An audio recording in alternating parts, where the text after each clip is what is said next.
sir.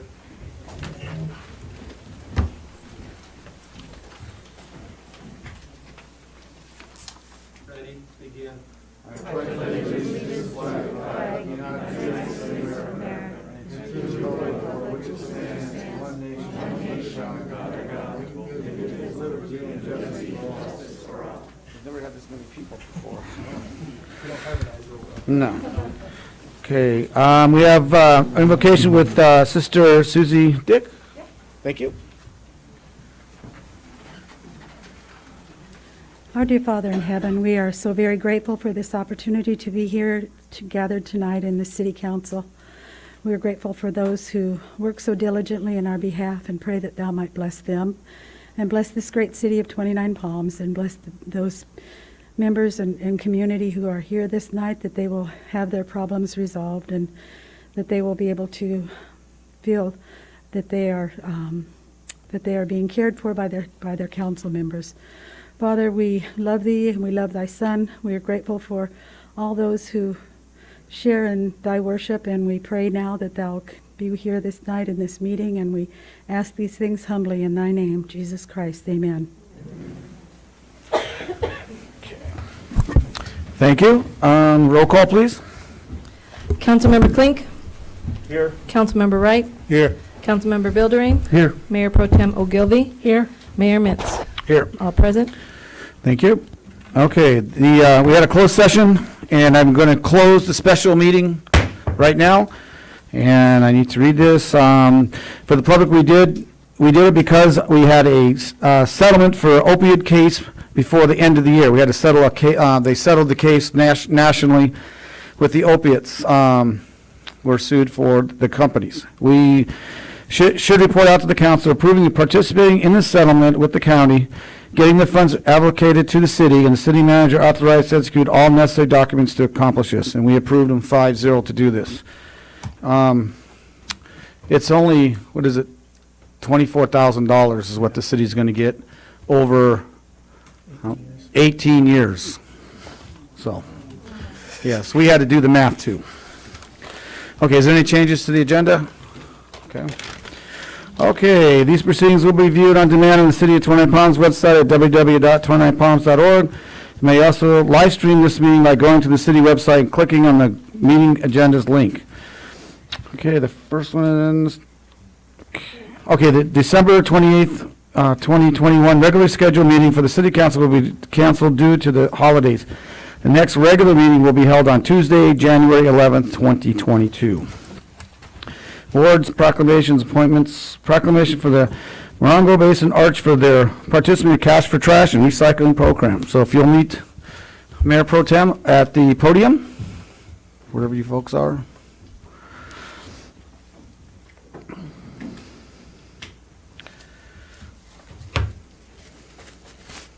Hello. Hi. Hi, would you like to tell us where you cleaned up? We cleaned up property that was very near to Circle K on the way exiting out of the town. So we had a good crew. I know they did a marvelous job. How many bags did you collect? Gee, how many? About 18. Oh, that's a lot. Yes, I had a pickup truck. It was like the last third of my pickup truck. Okay. Well, on behalf of the city and all the residents, we would like to say thank you and present this check for you. Thank you so Your much. We organization. appreciate your support very much.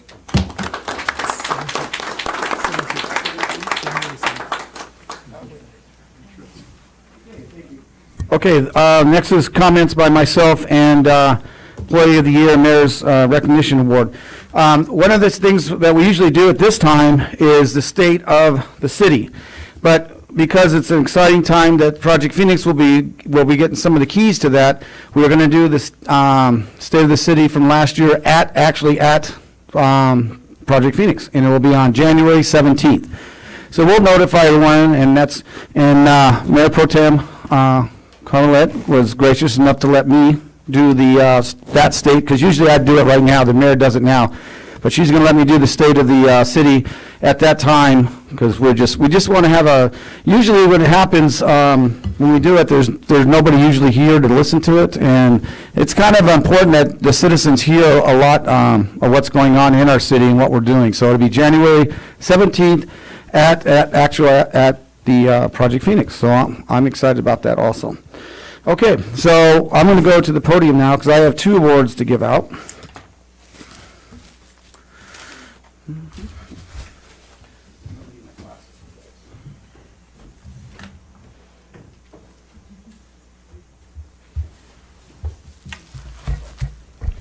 Okay, so the first award we're going to give out, this is the Mayor's Recognition Award that each mayor gives every year.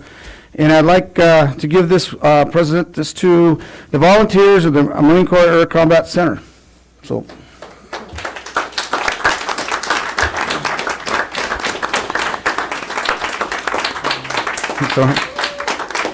Come on.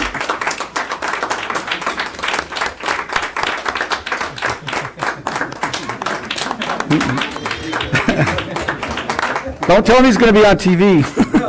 So this award is, I thought long hard. Obviously, every year there's obviously organizations and individuals work hard in this city and give time. But as far as I know, no one's ever really recognized these folks. And any time an organization needs somebody, they always say, well, we need manpower and or marine power, sailor power, and they always just turn to the base. And they always seem to get somebody to help them. The Petty Officer Association, they do an award every year. I mean, they come out every year and help out some of our organizations, especially Robin. She calls on them all the time. She calls on those folks all the time. And the Single Marine Program, they always send Marines out to help out all of our programs. So I just thought, they needed to be recognized, and this is their award this year. So congratulations.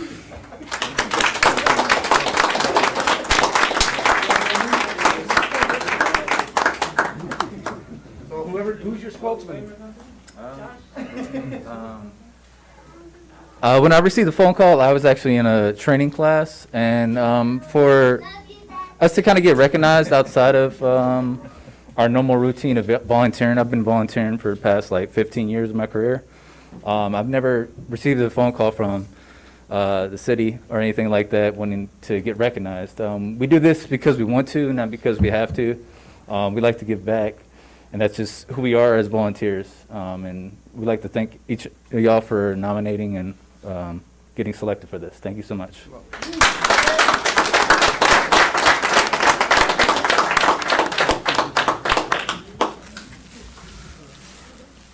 Okay, well, thank you.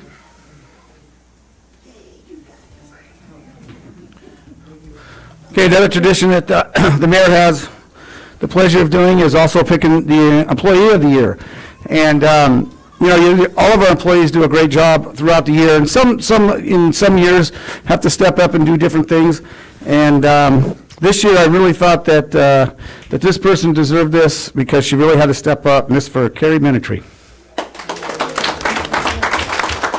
She didn't know, by the way.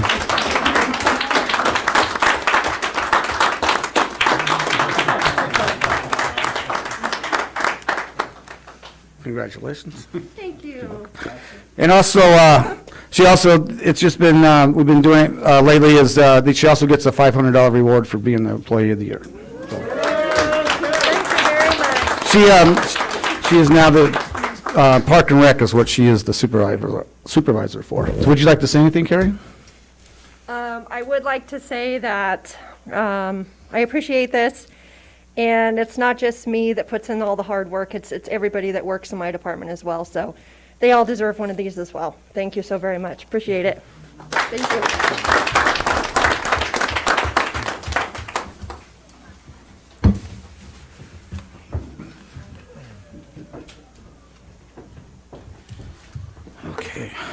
Okay.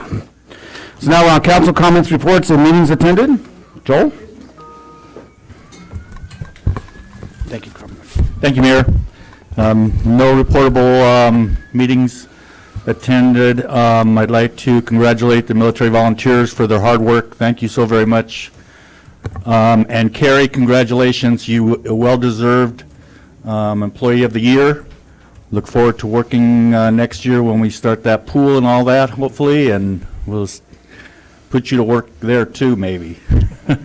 And I would also like to wish everybody that is celebrating a birthday in the month of December here in 29 Palms a very very happy birthday, and also in the Morongo Basin. And just remember that the reason for the season is happy birthday to Jesus as well.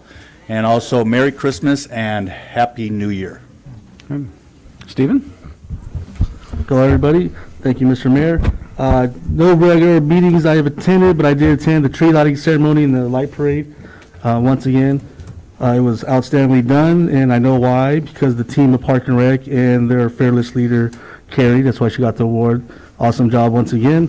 Merry Christmas to everybody, and I hope we can get a bigger, nicer tree out there for next tree lighting ceremony. It's kind of sad out there, but it looks nice. We did a good job. Let's get a bigger tree, though. Thank you. All right. Is there, Mac? Thank you, Mr. Mayor. I did attend MBTA special meeting.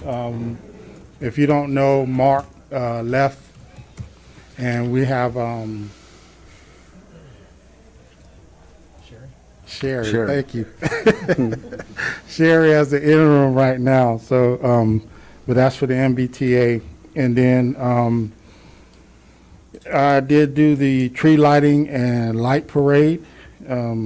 My kids really enjoyed it. They had a lot of fun. So that was good. And excited about going around and doing the what you call it?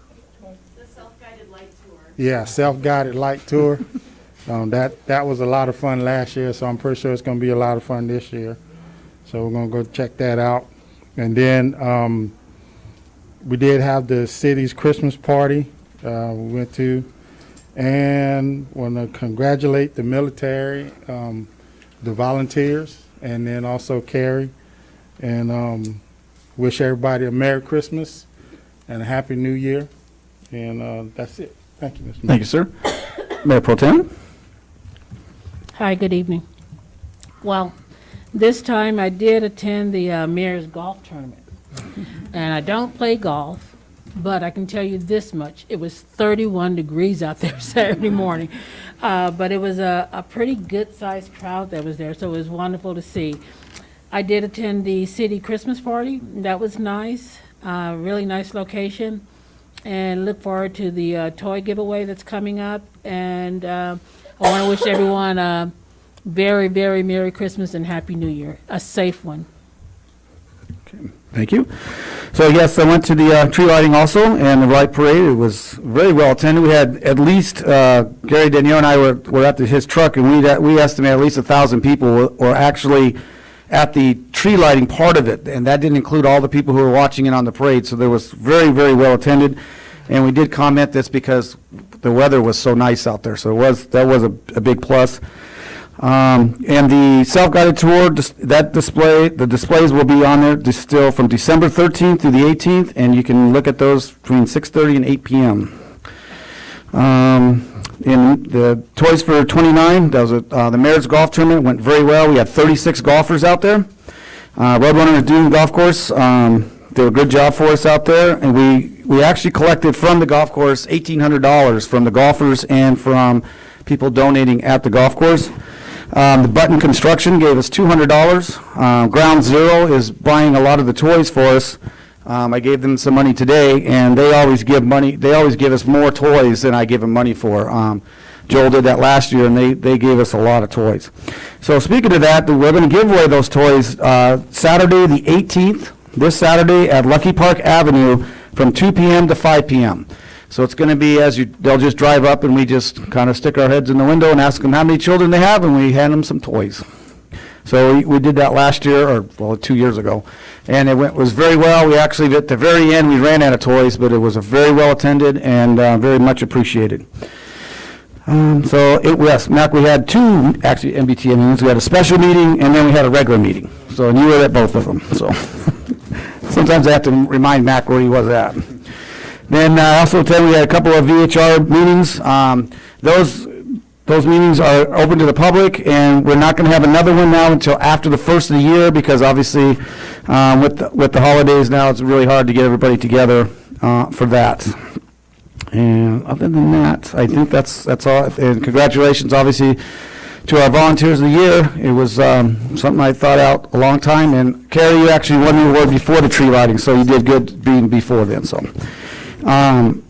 okay. Anybody else got anything they forgot before I move on? I did have my helmet on. Yeah. Oh, little side note. Mac played in the tournament 2 years ago, and he was standing there innocently on one of the holes, and he got hit in the head with a golf ball. So it's been a little running joke that every time. So he actually he won one of the helmets when we were up in Sacramento last year, or a few months back, and he wore his helmet through the whole entire thing with a very bright yellow shirt.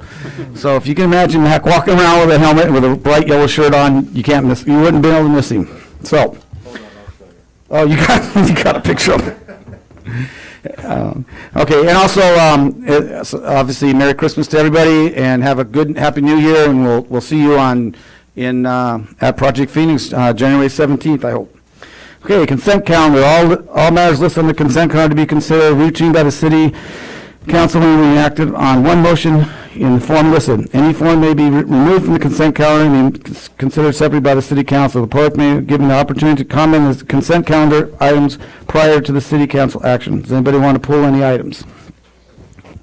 Seeing none. Anybody from the public like to pull or make a comment on any of the consent calendar items? Okay, seeing none, bring it back to council. Before someone makes a motion, I will be abstaining from item number 9, which is the Project Phoenix warrant register.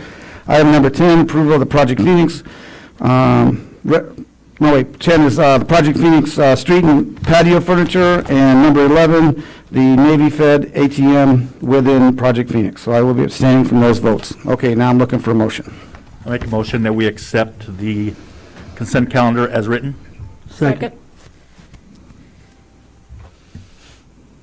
Okay, we have a motion. Go ahead.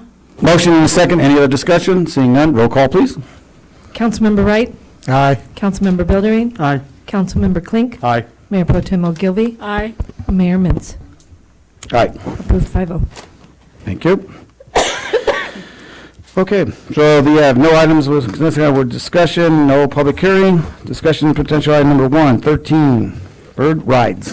Yeah, thank you, Mr. Mayor, members of the council. The item in front of you this evening is a recommendation from staff to approve a memorandum of understanding, an MOU, with Bird Rides Incorporated for the deployment of a pilot operating agreement for electronic scooters, scooter sharing system within the city. Just by way of background, there is state law that is out there. In September of 2018, Assembly Bill 2989 was passed under California Vehicle Code, which includes the following. So a motorized scooter cannot operate in a roadway with a speed limit in excess of 25 miles per hour unless it is a Class 2 bike lane or a Class 4 bikeway. A motorized scooter may operate on a roadway with a with a speed limit greater than 25, but less than 35 if the authorized an ordinance or resolution by the city council. A motorized scooter cannot operate upon a sidewalk except as necessary to enter or leave adjacent property. A motorized scooter cannot be placed laying on a sidewalk, or park a motorized scooter on a sidewalk in any portion that obstructs a pedestrian's path of travel. No person under 18 of age shall operate a motorized scooter without properly fitted and fastened bicycle helmet. And no person without a valid driver's license or instruction permit shall operate a motorized vehicle. So this is a pilot program with Bird Inc. Again, pilot program with Bird Inc. Those are the restrictions as mentioned with Assembly Bill AB 2989.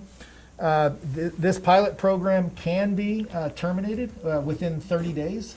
As a pilot program, it's an evaluation of both, does it work for the city and also for the operator. There will be 50 scooters that are deployed if approved by the council over this 12-month period. On the line virtually, we do have Mike Butler with Bird Inc. And Mike, if you want to unmute yourself and maybe address the council and give them any update on your proposal. Yeah. Can everyone hear me? We can hear you. Yes. Okay. Excellent. Well, yeah. Thank you for that introduction. I've been working with Frank on this, on getting a potential program up. I'm a senior account executive here, so it's my job to facilitate programs like this, really in the western corridor of the U.S. I think Ray gave a good summation of this. We do recommend that the city understands that this is a pilot program. There is no cost to the city for something like this. This is not something that the city is committed to for X millions of dollars for X amount of years. We know that the business will work because we've seen it done in dozens and dozens of comparable cities. I think people are surprised to hear that we operate in cities the same size as 29 Palms. I think Coachella being the closest to, and that program has been hugely successful, and you can hear it from the citizens there, the tourists there, the staff there, and we're certain that we'll likely hear the same type of sentiment in 29 Palms, assuming that we're able to get this off the ground as soon as possible. So that concludes our staff report, and then we'd be happy to answer any questions. I think you might have told me before, but what's the range on those scooters? I believe it's 20 miles. Is that correct, Mike? That is correct, yep. 20 miles, Yeah. okay. And one thing I forgot to add, which is very important, is we vetted this with our legal counsel and our risk pool to ensure that there is liability protection for the city. So that has been incorporated in the operating agreement, in the MOU. Okay. I have a question. How many cities do you provide these services for? We provide cities for about 380 cities, and that includes about 260 or so in the U.S. And a huge majority of those are cities that sit within a kind of 25 to 50,000 population. Okay. And regarding accidents, what does that look like, your data? Yeah, I guess I guess you have to be more specific. What exactly would be helpful? I don't know, scooters and vehicles possibly? Yeah, so I guess the nearest one that I could give you is Coachella. So I guess I'll give a broad answer to that. We typically see an incident reported once in every 27,000 miles that are ridden. So it's not like people are falling off these and there's these huge incidents every day or even every week. I actually haven't heard of an incident, nor have we reported an incident in the city of Coachella. And they've been live in 2021, and they've had 18,000 rides. So about 18,000 of these rides. I haven't heard anything from the staff. It clearly is not the kind of safety or the incident is not such an issue, or else we would have heard from them. Okay. My question is, what's the collection and pickup process when they're not being used? Because we have shopping carts everywhere, not only scooters on top of that, just laying around all over the city. Yeah. So the way that we operate is a bit different than maybe if you've seen other operators or other businesses. Maybe if you were in Los Angeles or San Diego, you can see that there are, no exaggeration, tens of thousands of these scooters. This is a vastly different program. It's a different type of experience and scenario that you'll envision or you could experience in your city. What we do is we're going to partner with a local business or a local entrepreneur to run the operations for us. This is what we do in Coachella. This is what we'll do in 29 Palms. So there's an entity or an entrepreneur who will deploy the vehicles every day, service them, charge them, repair them, tidy them. We call that rebalancing. And they do this all day, every day. This is their business. This is their livelihood. This is how they generate income because they're actually sharing the revenue with us. So when folks are out there running a vehicle, a portion of that revenue is going to go back to the local business that's operating this on the ground. And then hopefully in turn, that business is obviously spending more in local economy and circulating that money. So that's how we run the business. And we've structured it to be in such a way that it incentivizes this business to tidy the vehicles, keep them upright, in good order, and ready to be used by the citizens. So Mike, this is Joel Klink. I'm a bearer of bad news. I just want to know, for instance, I'll take myself as an example. I live out in kind of the rural 29 Palms, and I would love to ride one of those from my house to work, but I can't find a safe route, 25 to 35 mile per hour route to get to my house, and we have Indian Cove that's way out. They would not even be able to use your scooters because they can't go on a highway. What's in it for people like us in the rural areas? We can't use it. And another thing is, in the downtown area, they can't ride on sidewalks. That means that they got to ride next to the parked cars. How is that going to affect when a driver parks and a scooter's coming by and he opens the door and there goes the scooter and the rider? That's my big things right now. Yeah.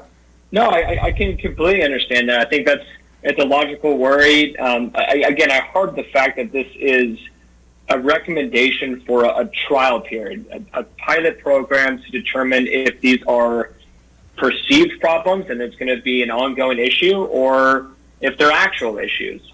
So, I think there's a ton of usage that can be done, in that downtown corridor, even in maybe not rural areas, but areas where there are, some type of activity or, households are there. Again, I can't speak to some of these kind of like edge cases that I would say, but I can say that it will be used in that corridor, and folks are really good about self-policing themselves. I am not local to the area, so I don't know it as well as you all do. But it's likely that folks that are there, they know the places that's okay to walk, they know the places that it's okay to bike, that it's safe to use something like this, and they'll probably find themselves there. And if the city determines that, there needs to be additional law enforcement, or law enforcement decides there needs to be more contacts in the area because they're seeing unlawful riding, well, that's something that the city can determine on themselves. It hasn't been an issue in these other markets, and again, I would encourage you to reach out to the closest city, which is Coachella, to understand if that's been an ongoing issue for them.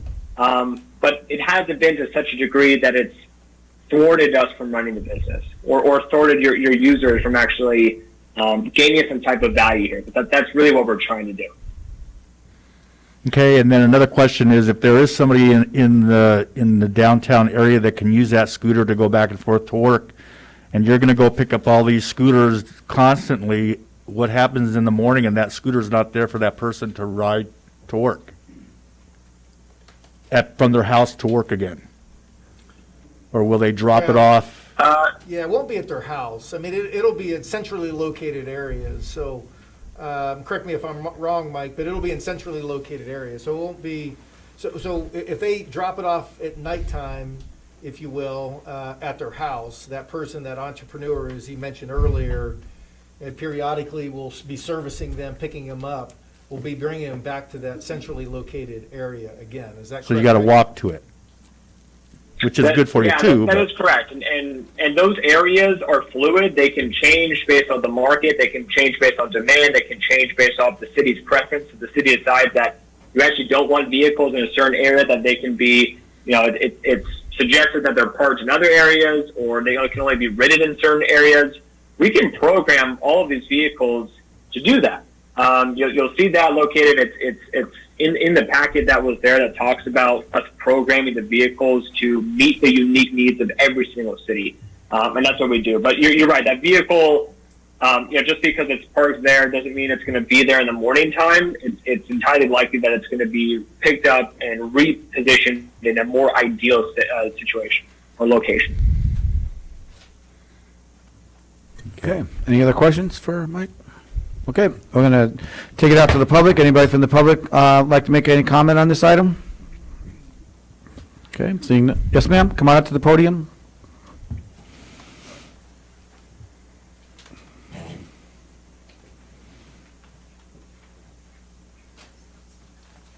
So I guess my concern, because 29 Palms, as you said, you aren't familiar with the area. 29 Palms consists mostly of the highway and sidewalks. I guess my concern would be, what would be the probability, or not, how functional would it be? Like, the servicer is supposed to be picking up the scooters at the end of the day, or are the individuals riding the scooters dropping them off? I guess I want to start. The service will be picking them up. The servicer will be picking up, so they would pick them up from their houses, or, Yeah, wherever there are within the city. and then will there be more than one individual, or more than one business? It depends on the number of vehicles. It's likely if you were to start with 50 today, for example, we're going to find one entrepreneur, one business. Now, that business could be comprised of a team of people. It could be 2, it could be 4, it could be 6. It's up to that business and how they want to run it. And then with our location, most of the areas are also dirt. Are these scooters safe on dirt? They should only be used on paved roads. But not sidewalks? Correct. And not highways? Just for this. Oh, absolutely. Okay. That was the only question I had. Okay. Thank you. If you could fill out one of the green slips and give it to the city clerk, please. Thank you. So Mike, while she's doing that, another question here. Where will they be leaving these if they can't be on the sidewalk? Where will these scooters be left? Are they going to be left in the middle of the road, or in the dirt, or?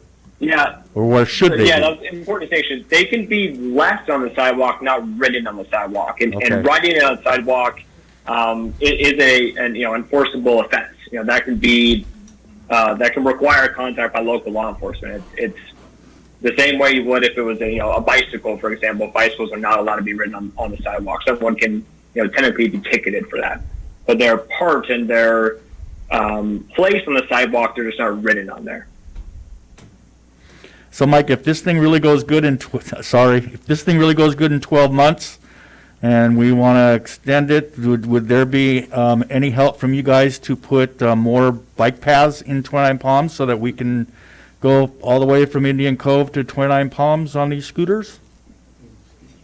Yeah. And Biscuit Springs? Absolutely. I think that's it's one of the benefits of this program is to, I would say, get people. The goal is to try to get people out of cars, into using other modes of transportation. That's the ultimate goal. It's not for people to get rid of cars, but to use alternate modes of transportation.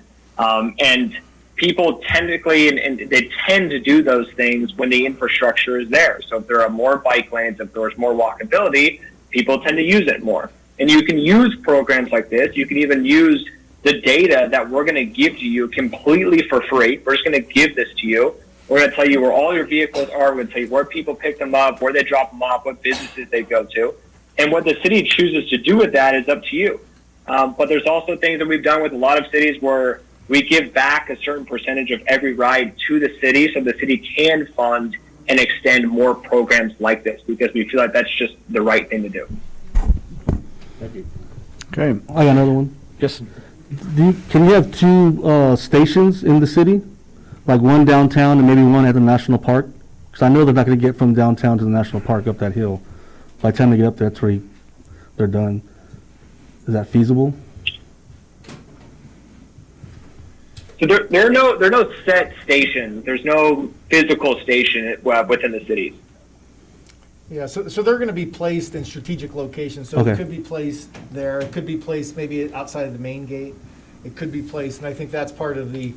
And I think it's not going to be stagnant either. Based on what we decide, maybe initially may not be right, and then they may change to more appropriate locations. So. Okay, Carmen. One more question for me. Are these scooters geared, is your target audience residents of the city or tourism? In almost all cities, they're residents. Okay, thanks. Okay. Okay, anybody else from the public? Is that the only question we had? Okay, we'll bring back to council. Any more further discussion? Looking for a motion? It is a pilot program that we can obviously, both of us can get out of it in 30 days if it's not working. Well, I, with the most questions, will make a motion that we allow the pilot operating agreement with Bird Rides.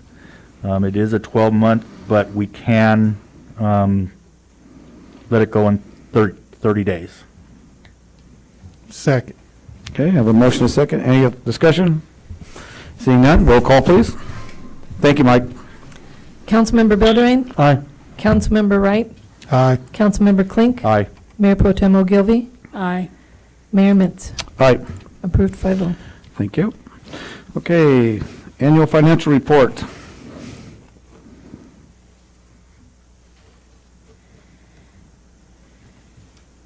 Yeah, Assistant Finance Director Abigail Hernandez will be giving the presentation.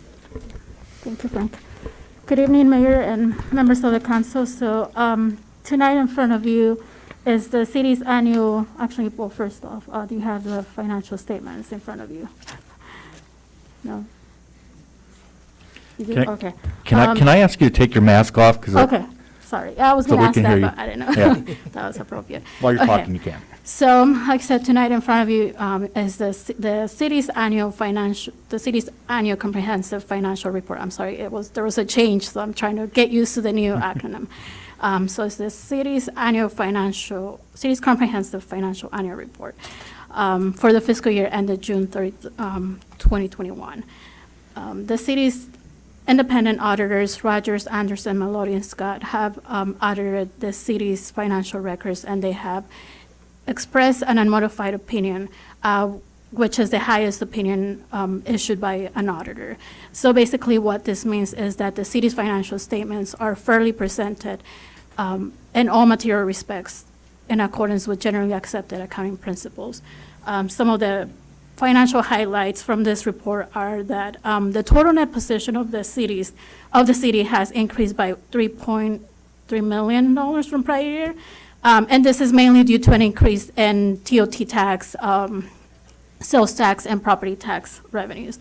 The net position may serve over time as a useful indicator of a government's financial position. The city's total net position for fiscal year 2021 is $47 million, as you can see it on page 12 of the report. The general fund had a surplus of $1.8 million during fiscal year 2021. The total unrestricted fund balance for the general fund was $6.8 million, or 74% of the total general fund operating expenditures. The city's fund policy is 60 to 65% of operating expenditures, but it is important to note that back in June of this year, the council approved a transfer of $1.6 million for capital projects budgeted in fiscal year 21-22. So when we take this transfer into account, the fund reserve is only 56%. Now I'm going to hand it over to Brad Wilbur. He is the audit partner at RAMS, and he'll be going into more detail about the audit process. Thank you, Abigail.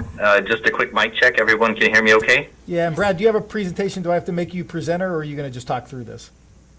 I do have a presentation. Okay. You can make me presenter, or I also send a copy to city staff. Okay, I'm going to make you the presenter. Okay.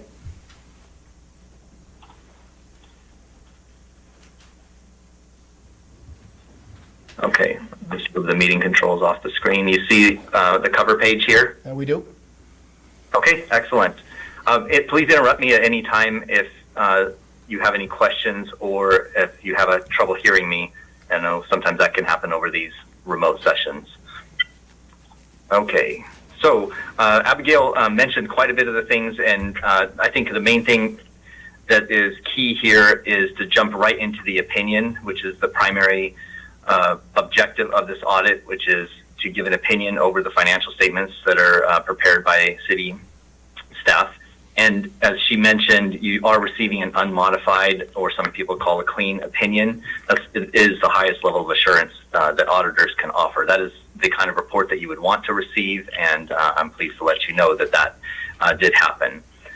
They did change the name of the report this year, so they've just switched these two words, annual and comprehensive. So it's the annual comprehensive financial report. It's nothing has really different other than just the name of that. So that's something that happened across the whole country as a recommendation or as a requirement by Government Accounting Standards Board.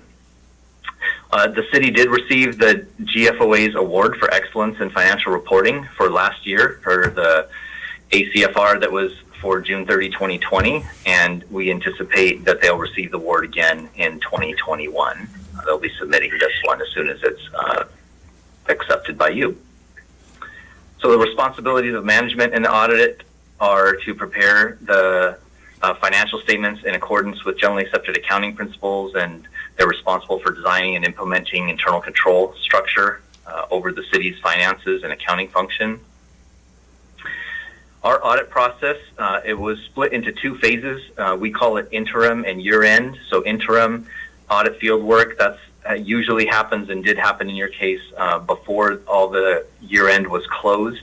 The primary purpose of that is to review the city's internal controls over financial reporting and to test those internal control cycles. Those things include things like cash disbursements, payroll, contracts, and we're looking for matters of compliance in those testings, but also to help us design the audit procedures that we're going to perform during the year-end audit. The year-end audit happens a number of months after June 30 year-end has closed, and city staff has a chance to close the books and record all the year-end adjustments. And we did do that. That's the audit of the numbers, and everything went smoothly with that. The main two things mentioning here, the significant changes from prior year, there were no significant changes in the ACFR for the prior year, and no new accounting policies were adopted. So very similar in comparison to the prior year. Did want to mention that upcoming for the next fiscal year, 2022, there is a pretty large statement. It's GASB statement number 87, which has to do with leases that will become effective. It's technically effective now as of the first day of the fiscal year, so July 1, 2021, but it will be handled in the financial report of the 22 audit report. And what this pronouncement does is that it essentially takes what used to be operating leases and it brings them onto the city's records as what used to be called capital leases. So there's a process that you go through. It's laid out all in the standard, and we'll be happy to help the city with that as they have questions over the next number of months, where items that may have been formerly just expensed as an operating expense as a lease, and this is both on the lessor and lessee side, will now come onto the statement of financial position, and that'll be shown as a right-to-use asset with an offsetting liability, a lease liability. And the primary purpose of the statement that this GASB has put out a number of years ago, but is just now becoming effective, is to just increase transparency of the leasing agreements that governments have, and just by, instead of having them just buried in the operating expenses, to actually highlight those by showing them as a liability on the books. This is a huge undertaking to implement for counties who have a lot of leases. It can be large for some cities if they have a lot of leasing arrangements, but not all cities do. And then it trickles down as you get into the special districts. It's less of a burden, but it does affect entities of all sizes because this is a accounting pronouncement. It only affects financial reporting. That's the main thing I want you to understand, is that there's no change in anything to do with cash flow or your budgeting process. This is merely a financial reporting undertaking, similar to the way it was when the pension standards were put into place a number of years ago. So then, as far as completing the audit process, we did a review of all of the field work that we've done, and then developed our opinion, which I already shared with you was an unmodified opinion, and then prepared some letters as part of our required communications with you. That includes the report on internal control and compliance, which the city has been provided a copy of.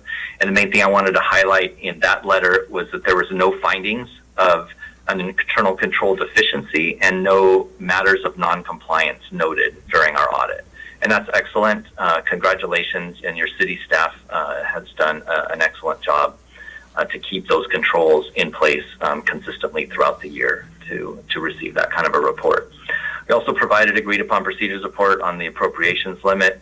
No significant change there from the prior year. That's a normal annual letter. And then finally, the summary letter communication with you to the City Council.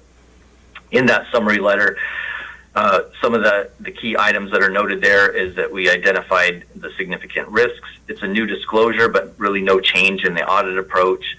And then there's no uncorrected misstatements. We had no difficulties at all working with the city, no disagreements at all with management. And then I already mentioned on the internal control letter, no deficiencies and no matters of noncompliance. And that concludes my presentation. I'll be happy to entertain any questions that you may have. Okay. Anybody have any questions? Just our annual audit. Anybody from the audience like to have a question on this? Okay, seeing none, this is a just a receive and file, so thank you, Brad. Thank you. Thanks, Brad. Thank you. Everybody. Okay, number 15, introduction of ordinance pertaining to the regulation of solid waste, including organic waste. Another state mandated item they're not going to pay for. Yeah, thank you, Mr. Mayor, members of the council. This back here.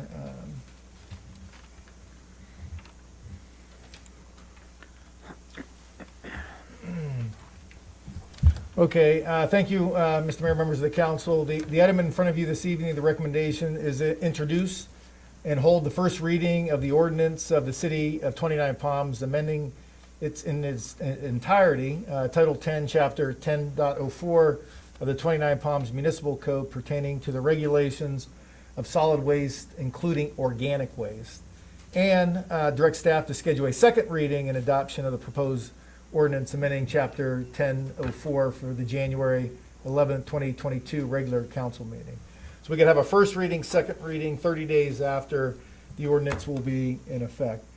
Just by way of some background, Senate Bill SB 1383 imposes a variety of obligations on the city relating to the diversion of organic waste from landfills.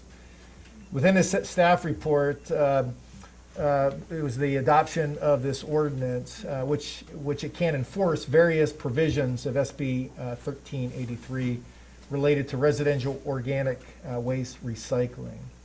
Ultimately, after this, the city needs to then work with our waste hauler, Burtec, to amend our franchise agreement, because one is the ordinance, which is the law of it, then two is the implementation of it with our waste hauler. We also have Frank Orlett on the line if the council with Burtec if the council has any questions. Just by way of background, September of 2016 is when this law went into effect. Then Governor Brown signed it. Again, SB 1383, which establishing a methane emission reduction targets in a statewide effort to reduce emissions of short-lived climate pollutants in various sectors of the economy. SB 1383 is the state's most ambitious waste reduction law in the last 30 years.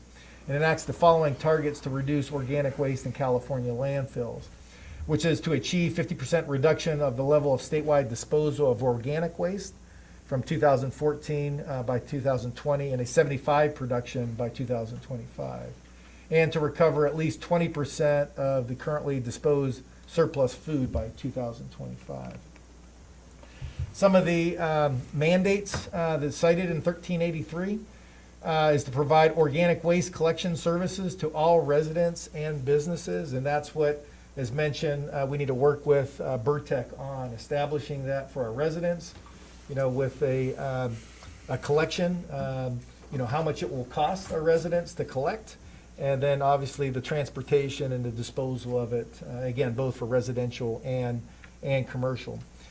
Develop and adopt an enforceable mechanism or ordinance by January 1st, 2022. We've accomplished that. If the council so chooses to adopt it, we have checked that box. Establish an edible food recovery program, and this is another one of those challenges that are out there that we need a third party that kind of connects those disposable waste, those edible waste products with, let's say, our food pantries. How do we get it from point A to point B, right? So, maybe a nonprofit out there that can kind of connect that, and that's something we don't have in place currently, and we need to work towards that. Update the city's procurement policy to purchase recycling content paper and recycling organic waste products. Provide outreach and education for generators, facilities, edible food recovery organizations, and municipal departments. We've been doing that through Facebook. I know Eli Marshall, who's here this evening, handles our solid waste and recycling, and he's been putting those posts trying to educate the public on this, because it has been coming for a time now, and we're moving towards implementation. Plan and secure access for recycling and edible food recovery capacity, monitor compliance and conduct enforcement, and maintain accurate compliance records. So I just want to underscore this, that this is a state mandate. This is not something that the city council is mandating to staff. It is coming from the state of California. So with that, I'd be happy to answer any questions, Mr. Mayor. I got a question. Where is it going to? Well, Frank, are you unmute yourself? So I think Burtech is working on a place which is in Cathedral City, and Frank, you want to speak to that? Yes, thanks, Frank. Honorable Mayor, members of the council, my name is Frank Orlett, Vice President of Burtech. The current plan would be, we have a transfer station that we're building in Yucca Valley. We would transport the food waste to the transfer station and then transport it from Yucca Valley to Eden Hill Compost, which is in Cathedral City. So we'd have to pay for it from here to Yucca or from here to Cathedral City? Well, both. Obviously in Yucca, it'll compile with, Yucca Valley's food waste. So we'd have to pay it for solely from here to Yucca Valley, but then we would share in the cost from Yucca Valley to Cathedral City. When we say we, it'll ultimately be on our residents, on their bills, but yes. So then 29 is paying further? Yeah, the further you are, the more transportation costs you will have, yes. Which is part of the issue that is out there. The system wasn't ready, for this. Ideally speaking, you would want it, closer to the user. But in our case, and probably many cases, and I know Frank and I have spoke about this, and the state of California as a whole was just not ready for this from an infrastructure perspective. Well, speaking of infrastructure, you're talking about edible foods. Who's going to pick that up? In other words, you're saying that they're going to pick up the waste from the cans and from businesses, and then it's then edible foods. You can't, and nothing goes in that can is going to be edible because it could be in there for 2 days. Yeah, so there's going to be there's going to be waste disposal. So right. That's Burtech. Yeah. What's the edible part? Then there's going to be the edible part, and I don't know, Eli, if you want to speak to this. We need to find a provider that can kind of connect the disposal of these consumable waste to the user of it. Right. The edible part is like, for example, Stater Brothers having stuff on their shelf that can't be on the shelf no more, but it's still good. Okay, but are they going to have to pay to have it removed? Yes. What about a business? They're not going to be paying us. There's going to be a third party that's going to pick up the food from them. They get a full price tax credit from the state for the food. And then a portion of that tax credit will be given to this third party vendor to haul that food. To like a pantry, recycling. Process it. Yeah. Oh my gosh. Yeah, and we tried, the city did partner with Waste Not Morongo Basin in an attempt to get ahead of this over a year and a half ago. Unfortunately, that didn't work out. We've worked with other vendors and food pantries trying to develop this program. The problem is there's not really a mechanism at this moment to fund all of this, but it takes the funding to build out the infrastructure for this to be in place to meet the requirement. See, so that goes back to what I said a few years ago about our treatment plant being one of those green waste things. Yeah, I mean, there's, you know, there, to digest that, you know, obviously, it's part of the infrastructure, so there is a cost to create the plant to be able to digest that. You know, Frank, I don't know, can you speak to that as far as some wastewater treatment plants that have the ability to digest some of this organics? And, you know, I don't know if you know any of the costs associated with it or not, but. Yeah, I don't know of any that's local, but certainly if we have a plant, we're able to, we'd be able to get it to them. So that's, you know, and there is anaerobic digestion that's out there as well that we have the ability to put a plant in, but the challenge with those is they're very, very expensive. It's much more expensive than composting. So it's going to be a little bit of a challenge for the high desert, but we'll definitely want to work with the city to kind of mitigate those increases to see what we can do. So the digestion of a wastewater treatment plant is possible, it just costly. So. Well, yeah, and with an anaerobic digester, you have the process in front of the digester. You would have to build a mixed-use facility that can separate all of the non-organics out of that down to small microns before it can be put in a digester. So those facilities, when I attended the conference, they range anywhere from $11 to $20 million depending on capacity, and digesters range another $10 to $20 million depending on their capacity.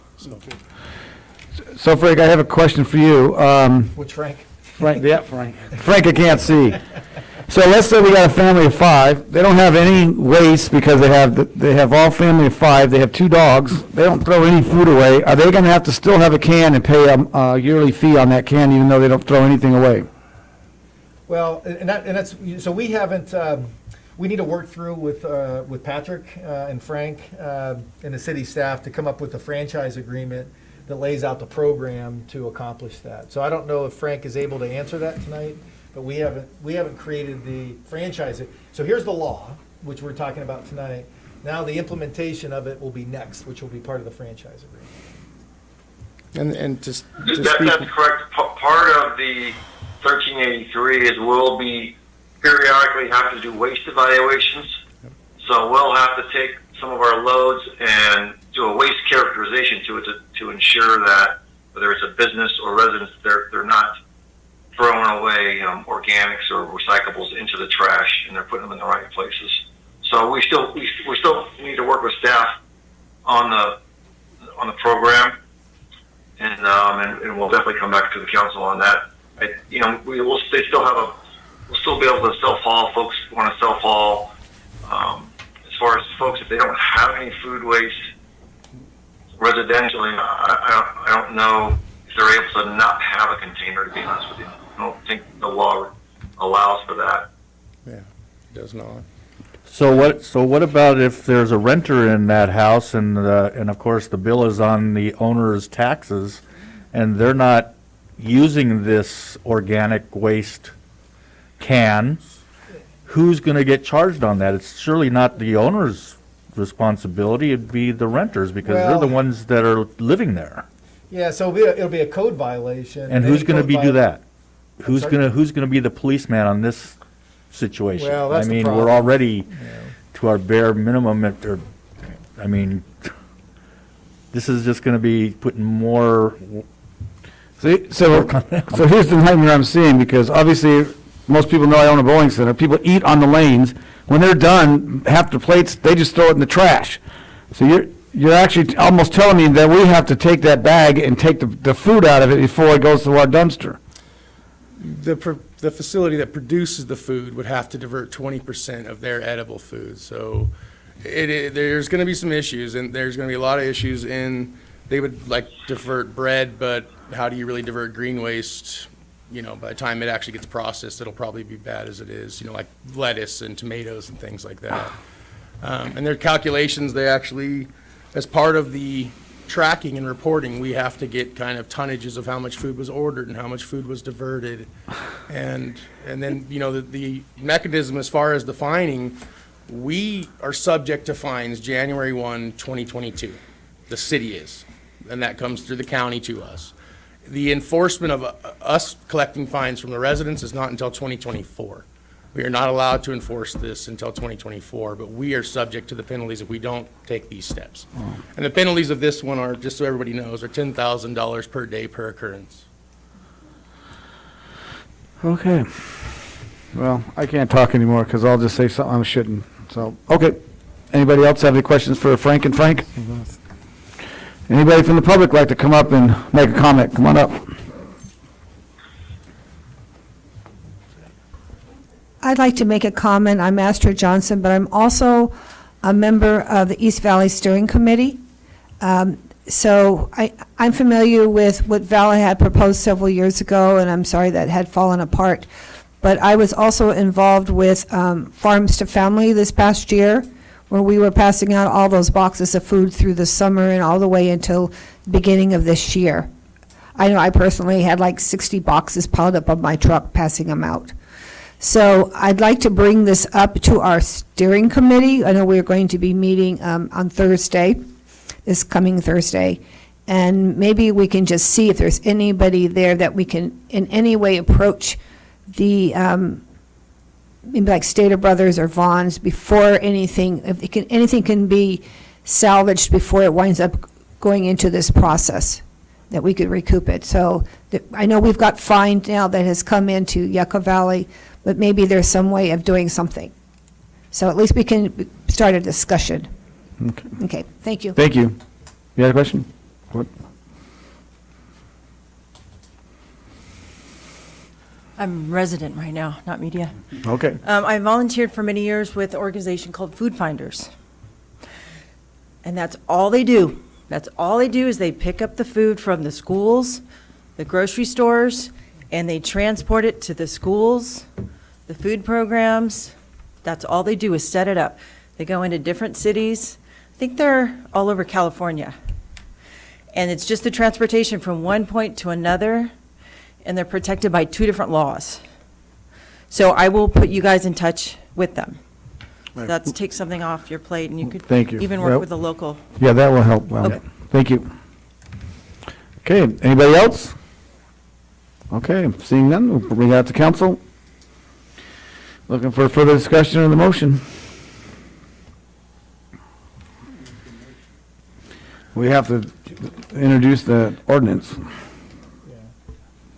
There's two options. I'll make, there's 2 options. Yeah, not the options, but there's two items of the, to introduce it, first reading, and then the second.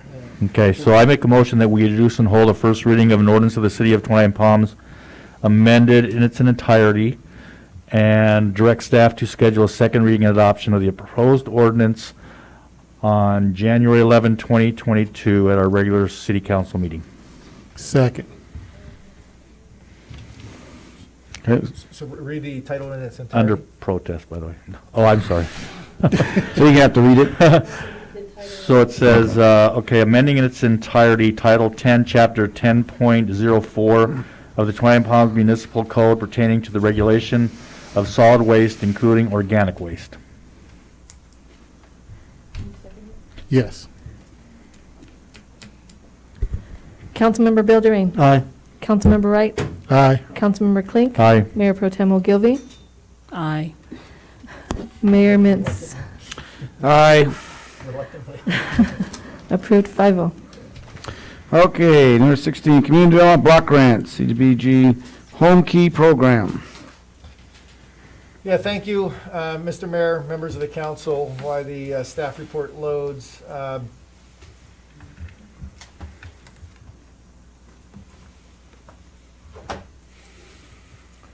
almost there.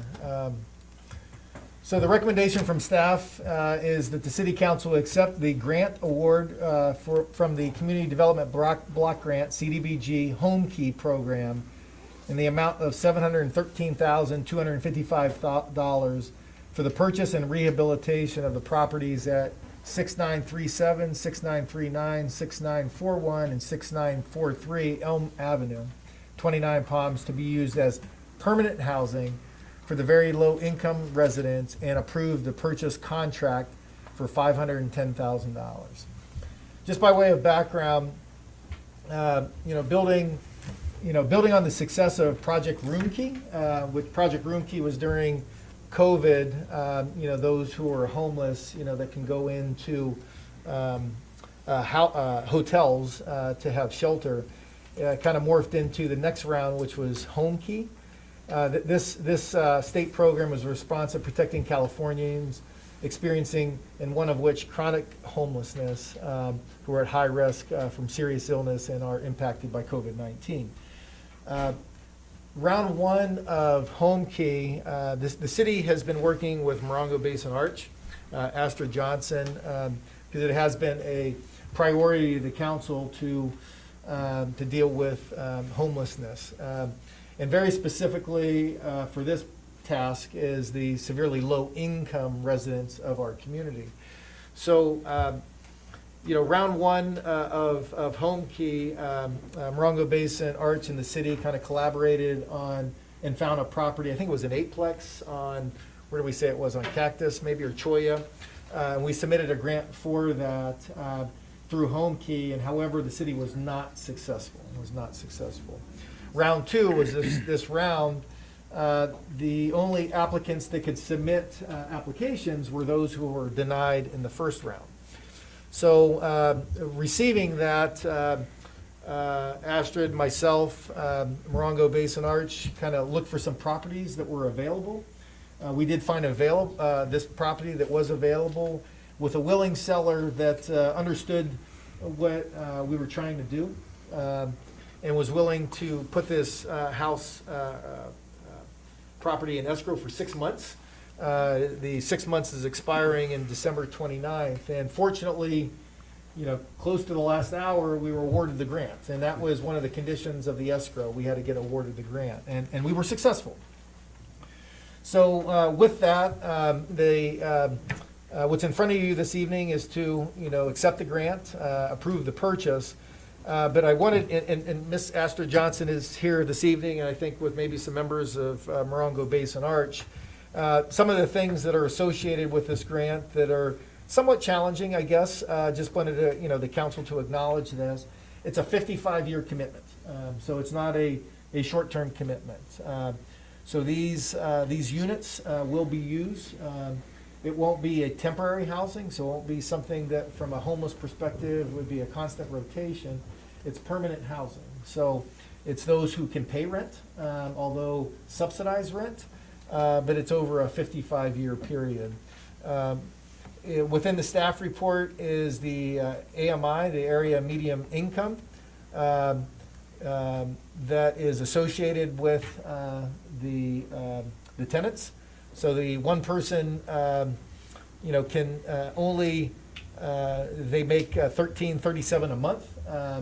30% of that can be used to pay rent in this house for a 1-bedroom. Then it goes up depending on how many people that you have.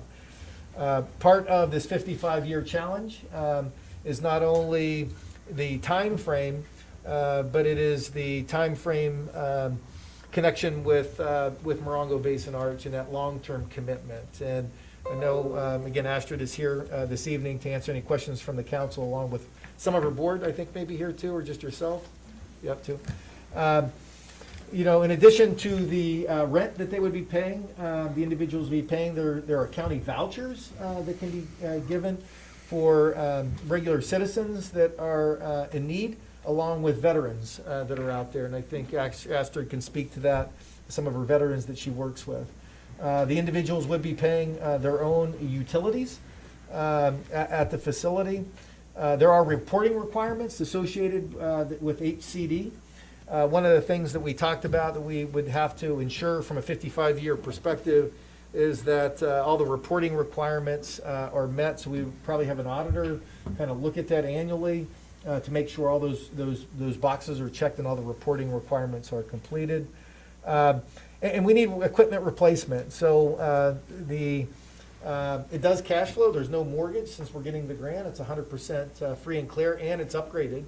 So the rents and it's a nonprofit operating it. So the operating expenses are relatively low. So with that, we need to have a reserve account, maybe $5,000 annually for replacement.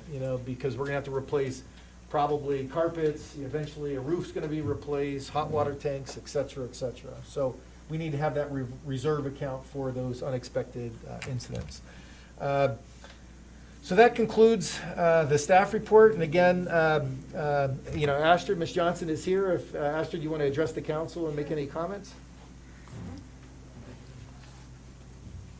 Thank you very much for supporting ARCH. ARCH has been around since 2008. And the word ARCH means aligning resources and challenging homelessness. It began with a team with Wayne Hamilton, and I think I am on the third board. So it has grown and grown and grown.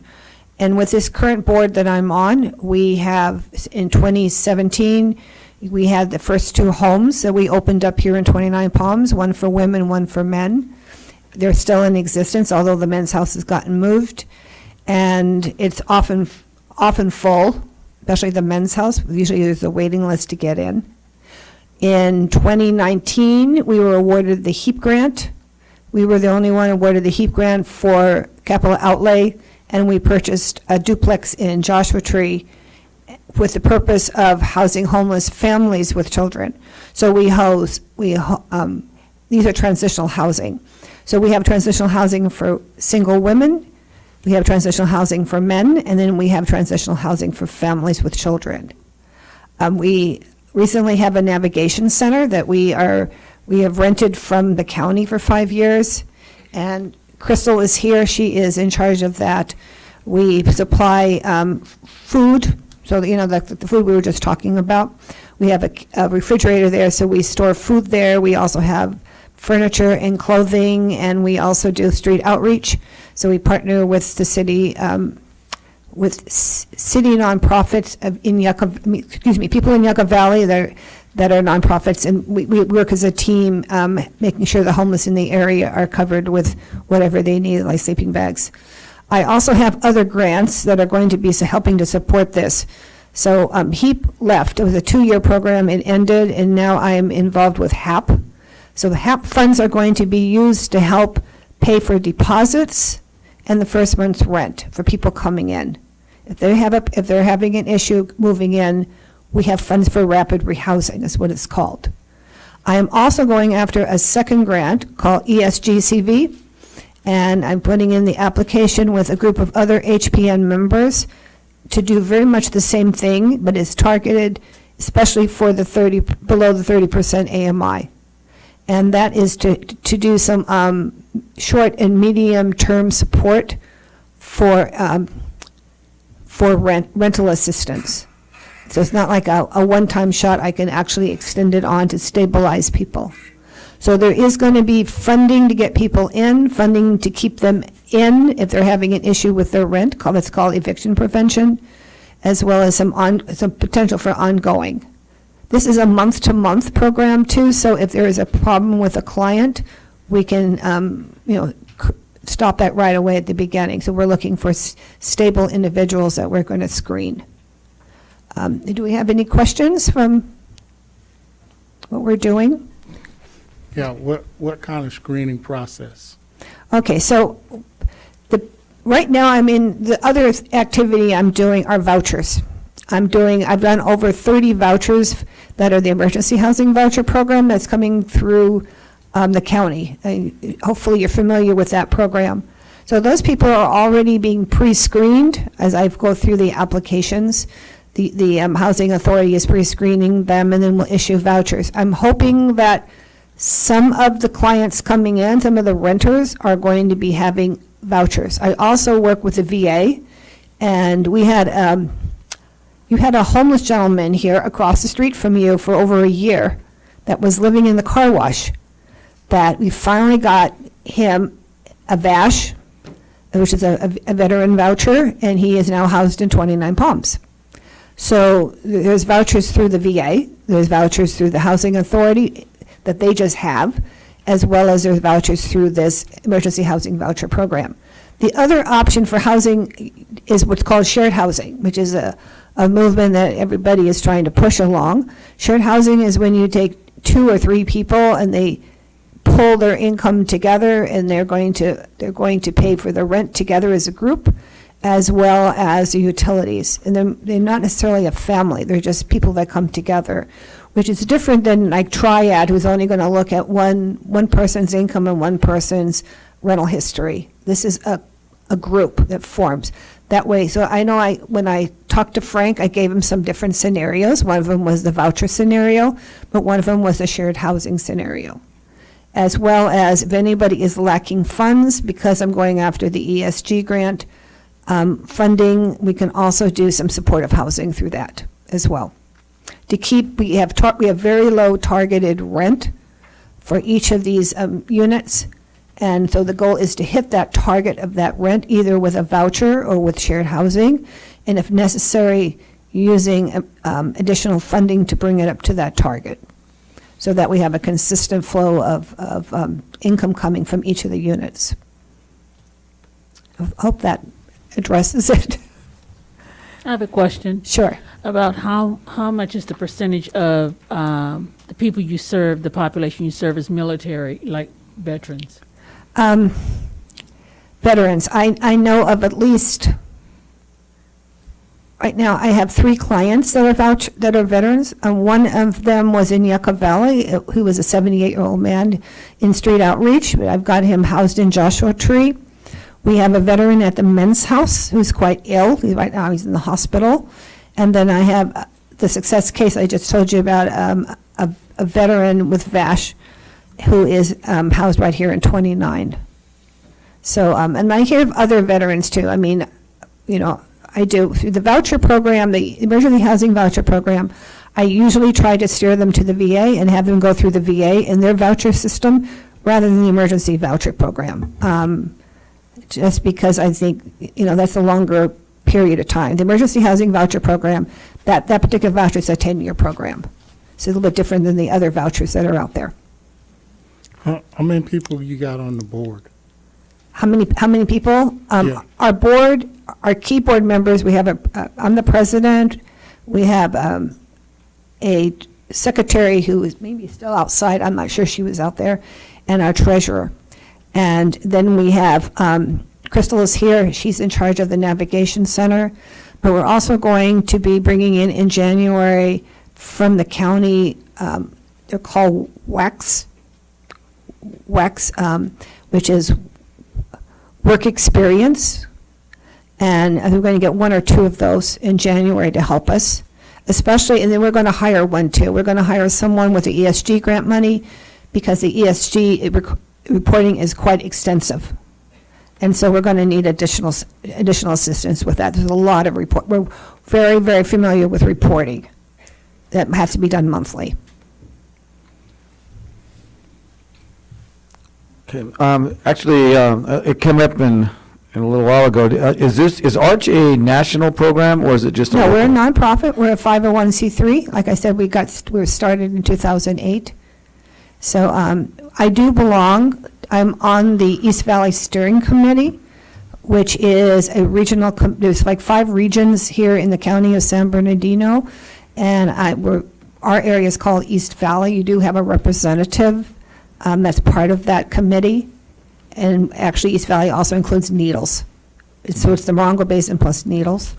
And I'm on the other committee I represent is HPN, which is the Homeless Provider Network, and I'm a member of that too, so I attend the HPN meetings representing this area as well. Okay. So the H you said was for homeless, but Homeless this Provider house is Network? not- This house is not homeless. No, Low well, income. the people coming in, okay, so the people coming in were homeless, I'm talking about this house right here. which, the ones that we're going to have? Yeah. They will have been homeless. And so we're Not getting low them. income? I'm sorry, what? Not low income? Well, they're low income, that's why they're homeless. It's at 30% AMI is over, the people that are on SSI, SSDI, some of the veterans, people that retired, they're usually under $1,500 a month. Okay. They may be 12, 13. Okay, so those are the people who are going to qualify. Gotcha. And then if they have children, that number changes depending on how many people are in the family. So if you have if it's, a mother, maybe and a father, or maybe just a mother with 4 children, that number increases. It's not 13 anymore. It might be more like, might be a higher number, like 18. Yeah. So Okay, it's a sliding number depending on the population in the family. So chronically homeless is the term that you'll hear a lot, and it's because of their income, which makes it difficult. So they don't want to be homeless, but the income is the problem. Okay. Yeah, HUD has 4 categories, and we use this also for this voucher program I'm just explaining.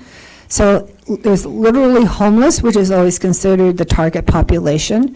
There's people that are at risk. Then there is people recently at risk, and then there's the domestic violence cases, the people that are being stalked, fleeing domestic violence of some sort, or were trafficked. Yeah, thank you. Okay, so the ones we're really looking at are going to be the literally homeless, or people coming out of maybe at risk, and they need to be rehoused.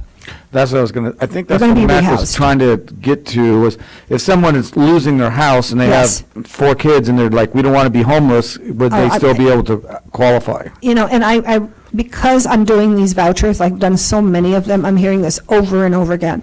Some of the population is having a huge problem are the seniors. Because, we don't have enough time to go over the whole story, but basically because of what's happening in the housing market here, people are selling homes that were rentals because they can see, they're more valuable sold than to keep renting them. And they either become an Airbnb or they become flipped. And then these people are out. And they're telling me over and over again, they haven't done anything wrong, they're being evicted because their house is going to be sold. And they don't know where to go because they no longer have enough income in order to rent again. The rentals are too expensive now, and they don't qualify anymore. Right. So this is another population, is all of the seniors, the families. It's just Right. it's a lot. No. I mean, I don't have to tell you. It's Yes, a great deal of people, right? Yes. Yeah. Okay, let's, does anybody from the audience have any questions? Come on up, please, state your name. And if you could fill out a green slip at the end, that would be great. Thank you. Hello, my name is Shanice Risper. I'm the secretary for a nonprofit here called Community Learning and Equipping Project. It's the president is Apostle Perry L4. But I just want to vouch for Arch over the last, I would say, maybe 5 years, 6 years we've been working with you. We have had a lot of people come to our ministry because they're seeking help. So, hey, I don't have anywhere to go. I've met people in the park, staying the night at the parks. And so Arch has been a tremendous resource for our community, and especially because we have to have somewhere to send them. And for shelters, you got Indio, you got Victorville, and then there's even waiting lists for those places. So she has come through with, like she said, the vouchers, or the transition homes, and so I think this home is going to be a benefit for those situations where we really need to have someone in permanent housing and they don't want to leave the community. So, and that's the other things, you go like, hey, go to San Bernardino or go here, but their comfort, they know 29 Palms, this is where they've been, so it's hard to just kind of like send people away. But I just wanted to vouch for Arch to say, Astrid and her team has been a tremendous help to this community, and I hope we continue to assist them. So that's all I had. Okay, well, thank you. Thank you. Okay, does anybody else like to speak on this? Okay, we'll close the public comment and bring it back to council. Any other questions for staff? We're looking for a motion. Can I just ask Astrid real quick? Of course, the city has a big stake in this by purchasing the buildings and everything, so we have to make sure that everything is okay over there. So would Arch be okay with signing an MOU with possible inspections of the apartments? And I see it says $5,000 annually. You know how much a roof costs nowadays? $5,000 is not that much to have in reserve. I would say we would want to talk about having a bigger reserve on there so that you do have the money there in case something big comes up, like water problem or anything like that, and you don't have to dig deep into the wallets. And we just want to make sure that the buildings are kept up and everything is up and up. Could you please go to the mic so the online folks can hear you? I know they're. Okay, so I appreciate that concern, believe me, because we run a duplex and we run other programs and we see, how cash flow works, right? So that's another reason why I'm applying for the ESG grant is, and that's $250,000. Okay, and that's for 1 year. We have to spend it in 1 year. It's a chance of being able to do it again next year in the prior year. We also have HAP 2 coming through. I'll probably apply for that as well. HAP 2 is not very much. It's over 100,000, but not that much. But there's round 3 of HAP 3 and and there's going to be a HAP 4. So there's plenty of money coming in. So I'm bringing this up because I told you that when people come in, if they need help with the deposit, I will turn right around and do rapid rehousing, and I will pay their deposit in the first month's rent. So that is immediately, I think in the pro forma I gave to Frank, I mentioned that immediately those 4 units will come in and HAP will pay for their, whatever is needed. Okay, if somebody is struggling to make payments, I do this all the time with everybody in the community, we do eviction prevention. We'll pay a monthly rent to keep them stabilized. And I know with the ESG grant, I can go back to, it's not going to be this bad, but I can go back 6 months with the ESG grant and pay somebody's rent. But I'm looking forward more to paying people ahead and making sure that if they're lacking money to stay solvent, then I can do that. I've got people in the community I've already assisted. They're already precarious, and I don't want them to become homeless. So their families, and I said, no, we need to get money to keep them stable, because sometimes it's a question of fixing your car or paying your rent. And this happens quite a bit with this population. All right. Okay. Thank you very much. Appreciate it.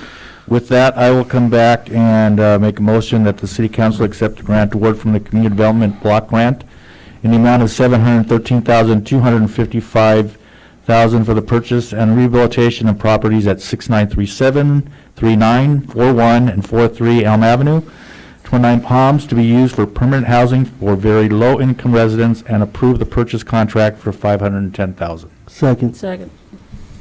Okay, you have a motion and a second. Any further discussion? Seeing none, roll call, please. Councilmember Wright, Aye. Councilmember Bilderain, Aye. Councilmember Klink, Aye. Mayor Pro Tem Ogilvy. Aye. Mayor Mintz. Aye. Approved 5-0. Thank you, Astrid, for your presentation. Okay, number 17, Lucky Park Pool Rehabilitation. Well, thank you, Mr. Mayor, members of the council. Let's make this a little bigger. It's a little eye test here.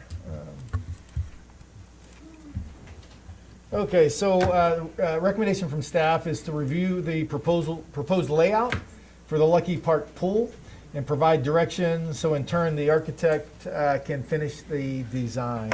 On the line, we have Ken.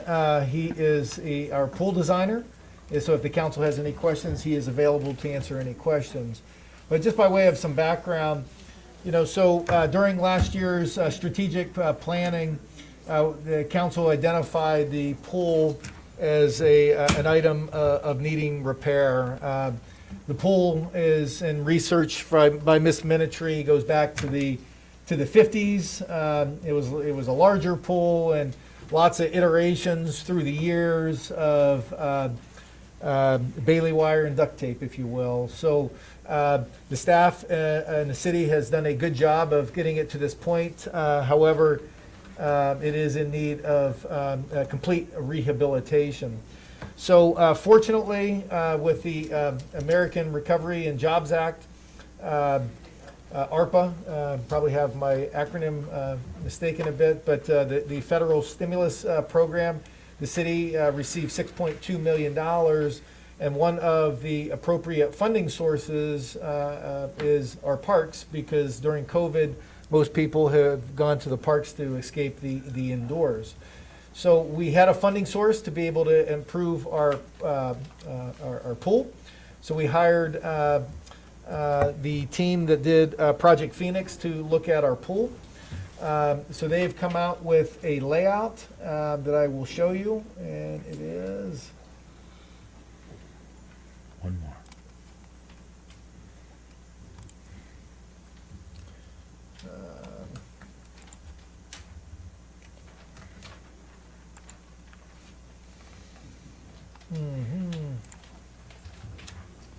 And I'll just kind of talk through it here a bit. So the pool, I don't know why the layout is not coming out, but and this is going to be an eye test here.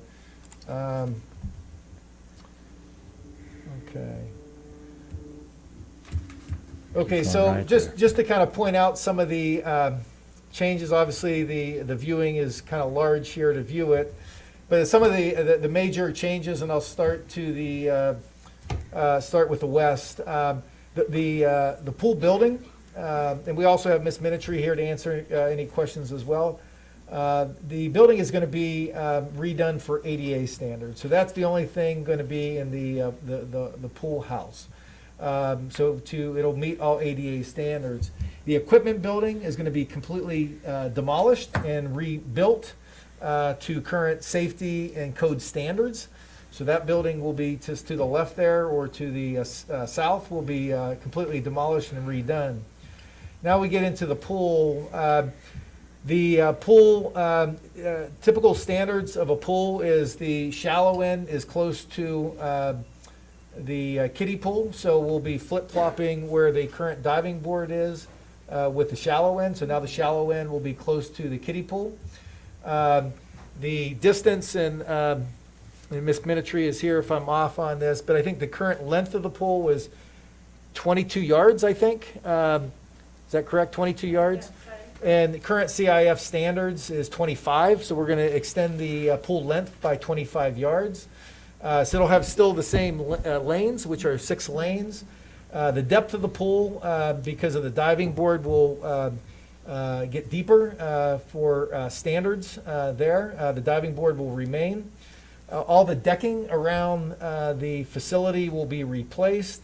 And then finally, the two things, and this is why we're in front of the council this evening, because the architects need to get final blessing of the council for this so they can move forward with getting their final designs bidded out, because the goal is to be under construction in May, to be done by January of 2023 to start the high school swim league season. One of the questions, though, 2 questions from the staff. So the proposal that's in front of us, it includes contingencies, does have, and it's $3.6 million, which includes, I think, around $700,000 worth of contingencies in there. One of which was the sliding board. So the question is should we add a sliding board? And you see the sliding board here to the south. Okay, and it'll be in the shallow end. That, with upgrading the equipment costs, is about $185,000. So it's within that 3.6, just so the council is aware. But the question is should we add that? In addition to that, we're replacing all the decking, not with cool decking, just with regular cement. To add cool decking would be another $90,000. So, which would be over and above that 3.6 million. Again, with all of that contingency in there. So this is the layout of the pool. And again, we have Ken on the line. If you have any questions, specific questions regarding the pool design, and Ms. Minitry also. Carrie, do you have anything else to add that I missed? No, I will say, though, that that's a pretty fancy slide, I must say. It's not what I expected. It's pretty fancy. I'm happy with the look. And Ken, if you want to unmute yourself, is there anything else that I missed that you would like to add? I don't think I could do it any better than you just did it. So I'll answer any questions and we'll go from there. So Ken, I do have a question about the coolness. So in other words, it's not gonna have to be wetted down. It's just, it will absorb the sun where the folks at the pool can walk on that surface without shoes on? The cool deck would. The So cool, cement- that's, I know what the cement does. I want to know if the cool deck is going to be, in other words, is it worth us to do that as a, because we get up to, pretty close to 120 degrees out here, is that, plus the cement is even hotter. Would it be, is it going to be a feature that is really going to be beneficial in our desert?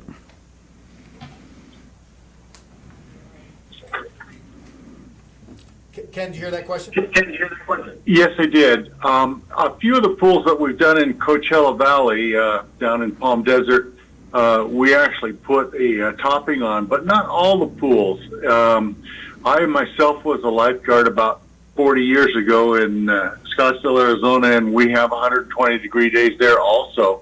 And the deck gets real warm. And so it's something that you probably should discuss and see if you want to make room in your budget for the I hate to say cool deck because it's the one we use in Coachella Valley. It's called Desert Deck or something like that. But anyway, yes, we do it, and I think that you'd be wrong not to at least consider it. Yeah, because didn't the pool try to do that? We sprayed something, and then and as they kept cleaning it, it just kept blowing off.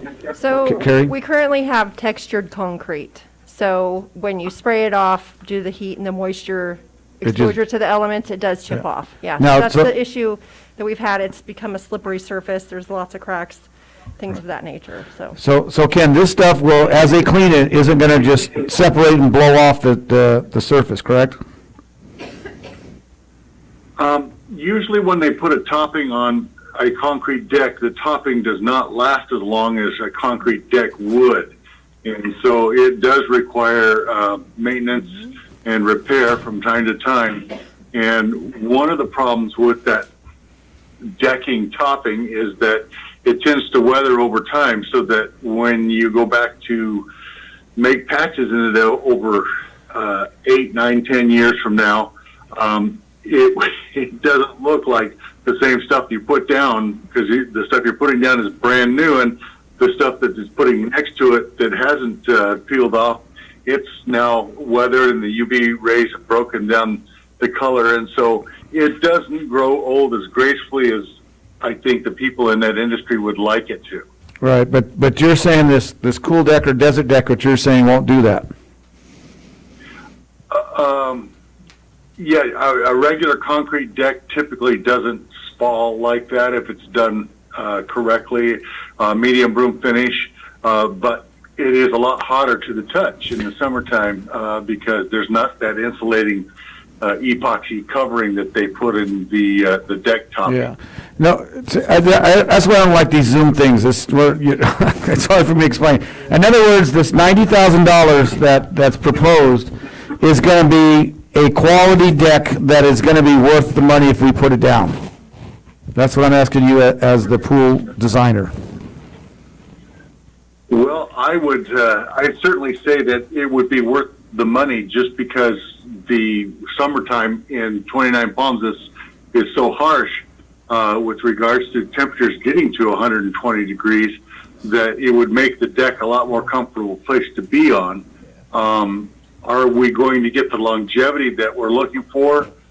That's what I can't talk to, just because 10 years is a long time for a deck topping to last, and the concrete that we're going to use would last 40, 50 years, just like the one that we're replacing. So it will require maintenance and operation, or maintenance to your program over time. And yes, it comes in a decade or so, but it still will come. And so that's, I think, your consideration should be towards, is that worth the money that we're going to spend for it, based on the fact that we know that it will need to be replaced before the pool deck would, if we were just to do it as a regular concrete deck. Okay. Does that make sense? Okay. Well, so this is the actual deck topping. Correct. Yeah. So as he mentioned, it will require that upgrade. It's not slippery when wet, right? Mike, will it become, it'll be a cool deck or what, desert deck or whatever. Will it become slippery as well? It should not. The deck topping that we use will be at least as abrasive as the deck that we would put down in concrete, which the code defines as at least as slip resistant as a medium broom finish. So it's a rougher deck, and not that you'd want to run on it, but it is a rougher deck to prevent people from slipping and falling. And so that's kind of the way the code puts it right now. Well, that's a good thing. We don't want to run around the pool anyway. Yeah, no, we don't. I have a question. Now, on the old pool that we have, is there a slide? No. There's not. Okay. Why do we have to have a slide? I think there's a certain liability with the slide as far as injuries. I mean, in theory, we're redoing the pool and everything else, but why is the slide a must? Well, I kind of like the slide because every place I've gone to that has a slide is a line a mile long for the kids. As you can see, there's a chair there, and they always have somebody monitoring it sitting there. I'm assuming that we'd have a lifeguard there to monitor it. But it's just one of those things that's going to attract kids to want to come to that pool. Well, I think the pool itself is going to attract people, period. It always has. But I'm just not for that slide. I like the slide because I already pictured Dre, jabbing on. So. It does have another piping system that we have to pipe the water up onto the slide and come back down, so that's another thing to look at. Well, that's almost $200,000 for the slide. Yeah, that's where the extra equipment cost comes, because there does have to be equipment to pump the water up. Right. Well, that equipment will sooner or later probably Well, it's one pump. Yeah. So I just look, when I look at this, we have a one-time deal to, almost like Project Phoenix, we have a one-time deal that really make a nice pool and for the whole community that anybody's going to be able to use. Which I don't know if this is one time we can actually have a nice premier pool. So I don't know, what do you think, Carrie? You think this pool, the slide's going to attract more people to come to the pool? I would love to say definitely yes. I think that will happen because it's going to be a brand new feature that nobody's seen before. I think it could potentially draw in more people that have young children and families, more pool parties, things of that nature, because it's pretty cool. We've never had anything like this before. But I can't say definitively our attendance is going to skyrocket. That I can't say. But we're definitely hoping that's the case. Okay. I have one more question for Ken, is it? On the diving board? There's only one diving board there, correct? Is that a low diving board or a high dive? It's regular diving size. board, which means that the board itself is 1 meter off the surface of the water surface of the pool. So before we had a high dive and we had a low dive. What is this one going to be? Do you remember that, Carrie? This is not considered a high dive. A high dive would be 3 meters. This is 1 meter. So then, can I ask a question? Is the depth of the pool, does it have to be a certain depth, or can a low dive be like 10 feet? Then you don't have to dig down. It might be cheaper for us. The codes are currently in a little bit of flux regarding this, but a 1 meter pool usually requires, according to U.S. diving, 12.5 feet, which is, it's odd for me to sit here and defend that code because the state code, the California Building Code, says that a 1 meter board only needs 9.5 feet of depth. But when the U.S. organizations come in and say it should be 12.5, it puts us in a difficult position as designer, because then we might have to defend that, say, well, the code said 9.5 in California, but yet the national code for U.S. divers says 12.5. Which one should I choose? And so I'm trying to err on the side of safety and not necessarily what the state will, the county health department would pass. Okay, I'm just saying, I don't think we have any professional divers here in 29 Palms. I think we all, yeah, right. I don't think, if I were gone there, and I'm heavy, so I'd probably just sink, but I don't think I'd go no 12 feet down to the bottom when I dive in. So if there's a money saving there, I would think we could go half between 12 and 9 and make it a 10. No, I say leave it. I say leave everything the way it is, get the cooling deck and the sliding board and run with it. Mm. Even with the maintenance, you're acknowledging that Yeah. maintenance with the pool deck? Okay, well, let's hear from the public. Maybe they have a different opinion. Okay, we'll open up the public. Anybody from the public want to respond to our new pool? I would just like to comment on the deck. Okay, please come up to the microphone. My name is Vino Rathraj, and I live at 7182929 Palms Highway. I would like to comment on the depth. I would rather see the depth 12 than 9 or 10. I know of a case where somebody dived in the pool and they broke their neck. And then the attorney said, you know what, if it was 4 inches deeper, we could have probably saved this life. So life and safety is very important to me as well. So the cost is there, but do we have to worry about the cost of the materials, or do we worry about the cost of our life? Life is more important. Thanks. Thank you. Totally agree. And life of a kid falling off of that ladder on the slide down and hitting the cement is also great. So. Okay, anybody else in the public? Yes, come on up, please.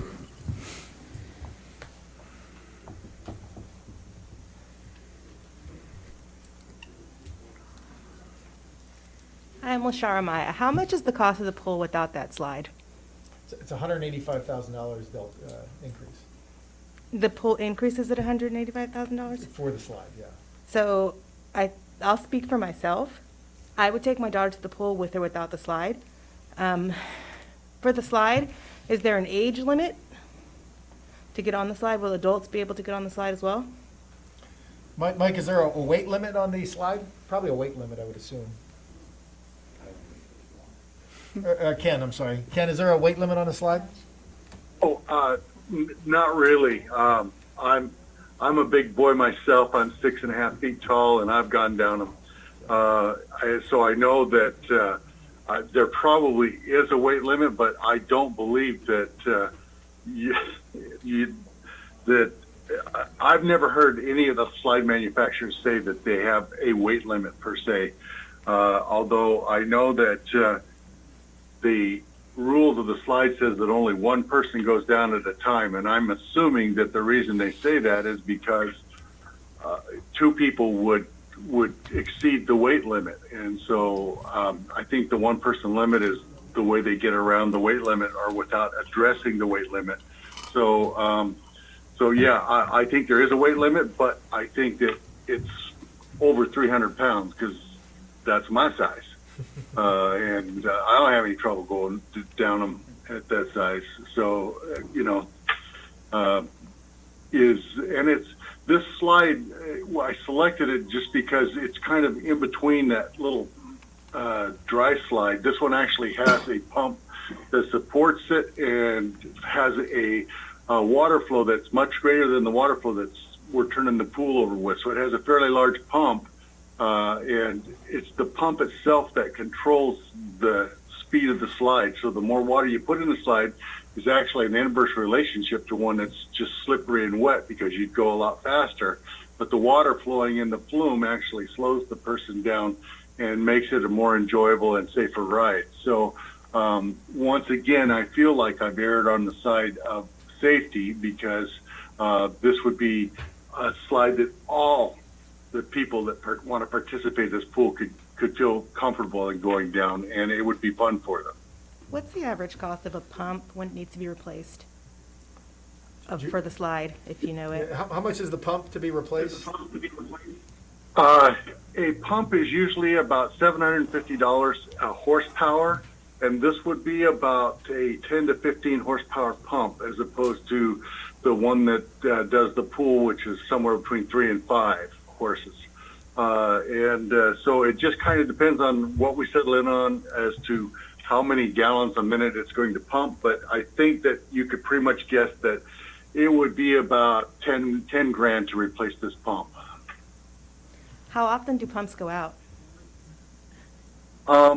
Usually, the average pool will lose an impeller between 7 and 10 years, and a pump, usually the motor will crash in about somewhere between 15 and 20. Now, this pump on this slide is not like the one on the pool that runs 24/7 and is always running to put in chemicals and to filter. This one has no filter, it has no chemicals. It basically is just recirculating water, and it would run only when somebody's using it. So it could last for a lot longer than that time period, just based on the fact that it doesn't have the surcharge on the extra head pushing it through the filter and pushing it back through the wall inlets and the sides of the pool and adding chemicals to it. This is just, it takes from the main drains and it pushes it through the pump and puts it right back up to the top of the slide tower, which is about 12 to 15 feet tall. And maybe it might be a little, 12 was a little closer than 15 on a one single loop slide, but the 12 feet is 12 feet ahead, that's it. And so pushing the water through a filter is 60 feet ahead. And so clearly there's a lot more work that a recirculation pump does than a slide pump. So potentially it's almost $200,000 slide with possibly another $10,000 every 10 years for maintenance? Yes. So I personally would take my I kid to the think park without that slide. Okay. Okay, thank you. Anybody else?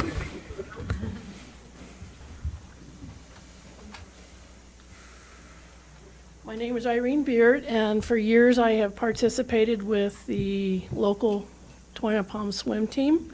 For over 27 years, I have helped coach, assistant coach, and currently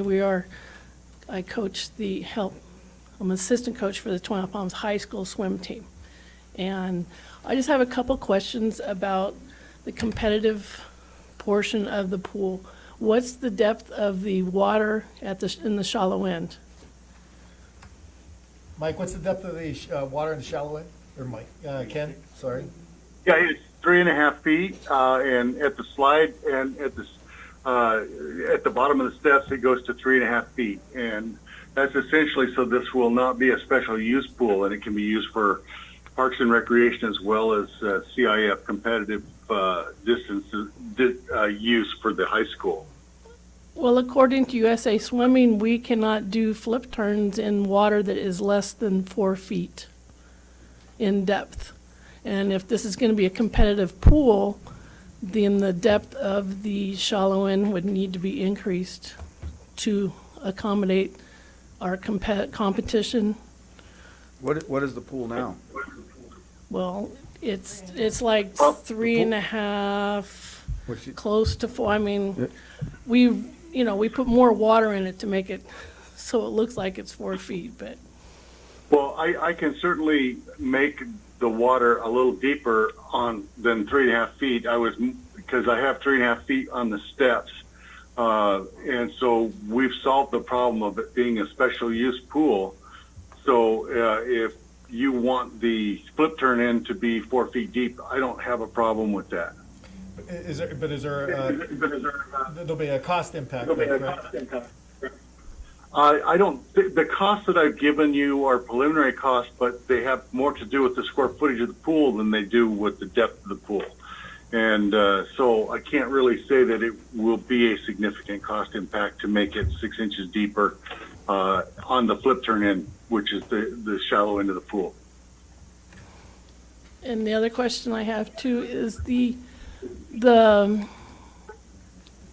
number 1 lane and number 6 lane, there's well, let me just point out to you, between here and there, where the lane ends and they do the flip turn, are you going to be putting in any kind of eye bolts or anything so that we can put in a lane line to buffer that during our competitions? I know people won't be getting in there, but when you're doing your flip turns in your during the race, that we should have a lane line there that cuts that off so our kids remain in the lane and don't go off over to the steps or to the slide area. Yes, my mic's still on. Certainly, that's an easy thing to add a rope anchor. It's $125, and there's one at each end, so that'd be four anchors, and then the lane line's about $1,000 a piece. So that's, I think, within the if that's what you would like to hold your high school competitions and have that lane be dedicated, then that's certainly possible. Okay. And is there any equipment at the pool that can be reused, like the backstroke flag poles and the starting blocks, to kind of offset some of the costs? Because I know that's like, we do currently have starting blocks that I think if we could probably sell them or take some of that money to put towards the new ones that you're going to be getting. And I do assume that the starting blocks are going to be removable, and they're going to be at the deep end for starting purposes, because they can't be in the shallow end, because they have, unless you increase that to at least 5 feet for starts. And The starting blocks will be in the deep end of the pool. Okay. And I think that right now we have in the budget to put stanchions in, but we don't have starting blocks in the budget. I could be wrong about that, but I don't remember. No, you're correct. They're in being there. I saw They're not them. in the scope. Oh, in that, okay, but they're in the one of the printouts that you had that showed that. Yeah, they're not going to be replaced. Okay, so you're going to reuse the current starting blocks. Okay. That's all I Okay. had. Thank you. Anybody else? Okay, let's bring it back to council. Looking for a motion, further discussion.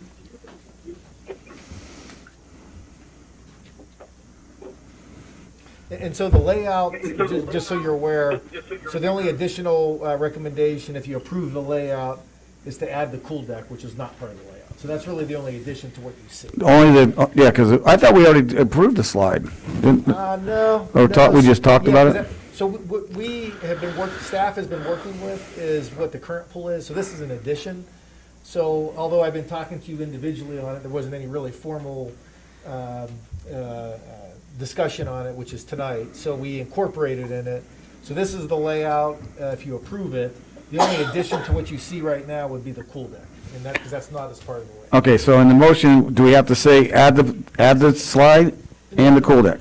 Or no? You approve the current layout plus the cool deck, if that's the decision of the council. Okay, well, I'll make the motion that we approve the current layout of the pool and we add the pool deck, the cool pool deck. Pool deck, desert deck, Yes. so staff. What about the Are you adding in the the deeper? the 4 feet in the shallow end? Well, yeah, he said it, yeah, that was just gonna, do we have to make that in the motion? Since there is, you could add it for the record, because obviously it's not part of it, so we could add it for the record, although there's no impact to cost, or very marginal, if anything. It'd be good to add it to the record. Okay, well then, obviously in my motion, that the deep end, or the shallow end is 4 feet deep for, okay. Second. Okay, motion is second. Any further discussion? Okay, roll call, please. Councilmember Bilderine, I'm going to say only if the ribbon cutting ceremony, Matt goes through the slide and hits the ribbon first to open it. I say aye. Councilmember Wright, Aye. Councilmember Klink, Okay, I'll say aye only if the future mayor goes down the slide as well. Mayor Pro Tem Ogilvy, I'll say aye. Don't worry about that. Yeah. No. no? No. Okay, Mayor Mintz, Yes. approved 4-1-0. Okay. Now the moment everyone in the audience is waiting for, at least I know the person on my right has been waiting for, we're going to select the mayor and mayor pro tem. Wait, it might not be her. I wanted to say that, sorry. Thanks, Kim. Okay. Can I make a motion? You may. I make, or do you have to say something? Well, I was going to read this whole stuff. Oh, go ahead. Go ahead, I'm sorry. My moment. I mean, come on. I know, that's what I was talking about, Cindy's moment. But I thought you were trying to get us going so we can go home. Oh, now you want to go home, I see, okay. So the recommendation is that the city council select the mayor and mayor pro tem for 2022.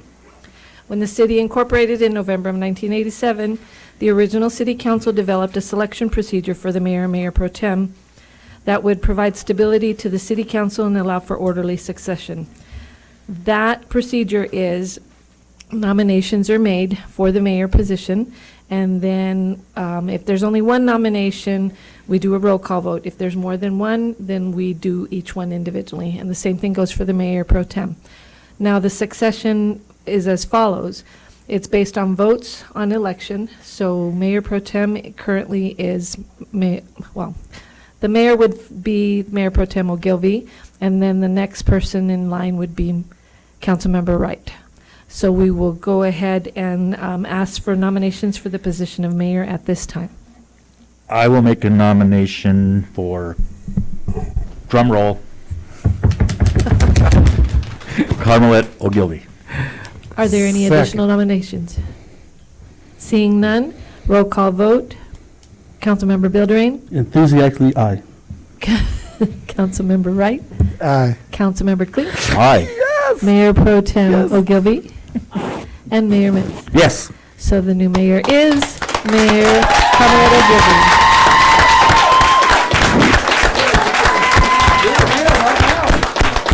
Let's do the Mayor Pro Tem first. Oh, you want to do that first? We just- I'm just trying to get rid of my seat here. No, we have to formally do it. Okay, okay. Okay, so nominations for Mayor Pro Tem.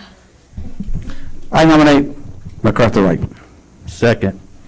Okay, being no other nominations, we will call for a voice vote. All in favor? Aye. Anyone opposed? Mayor Pro Tem, Mac Wright.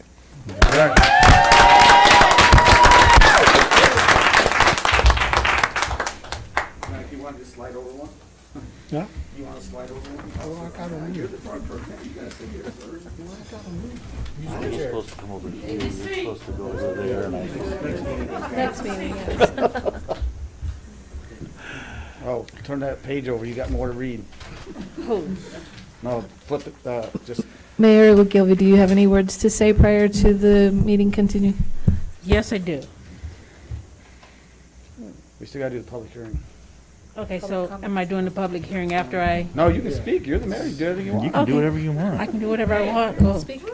Okay, no, I would really like to thank the council and all the people that work for the city of 29 Palms, Frank, Cindy. You guys have really made this an awesome learning experience for me. I continue to learn, and I am so happy, and it's my pleasure to serve the city of 29 Palms as the mayor.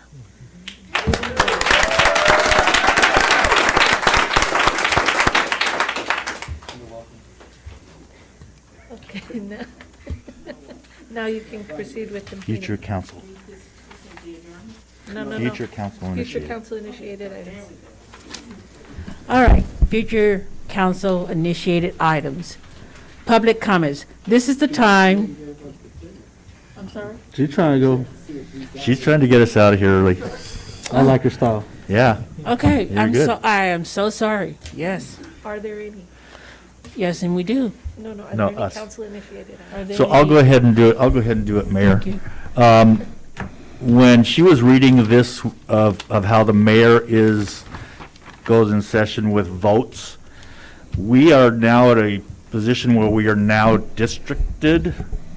So there is one district that's going to get a lot less votes because they have a lot of military houses on them.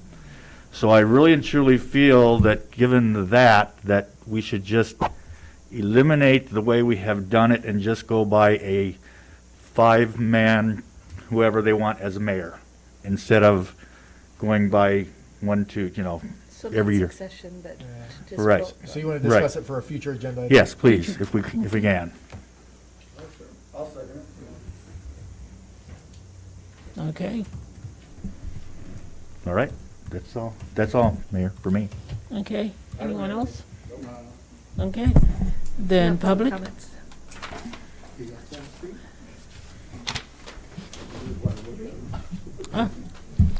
Okay, here we go. Right here. Okay. This. There you go.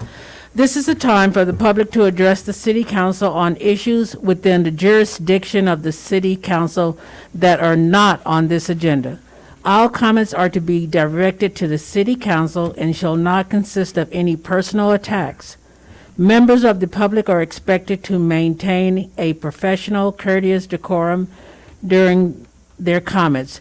There is a time limitation of 3 minutes per person. If you haven't already done so, please fill out name and address slips and give it to the city clerk. The city council is prohibited by state law from taking action or discussing items not included on the printed agenda. Public comments on specific agenda items will be deferred until consideration of the item on the agenda. Okay, and this is from Ben Hallstrom.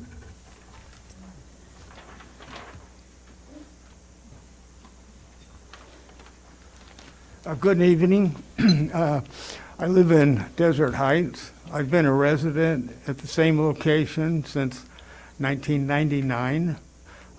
Recently, I was brought aware of the so-called survey, electronic survey that went out to a few of Desert Heights residents. It's kind of bewildering is what is the purpose of this? It's obvious the city is putting up political balloons. I don't think the city is in any way competent to manage the water district. They would have to resource it out.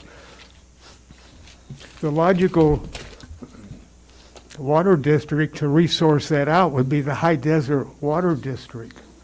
I don't mean to be offensive, but this move is like the Gong Show in absurdity. The water district has been in effect since 1950 something.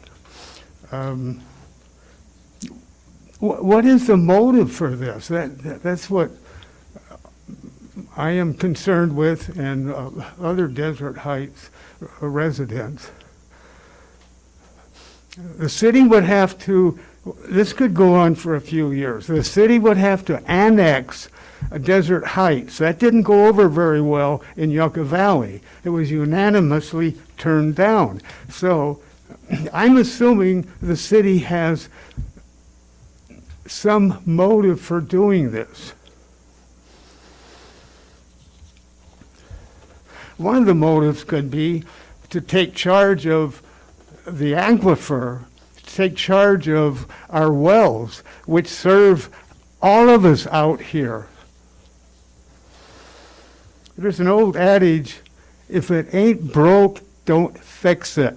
The 29 Palms Water District is not broke.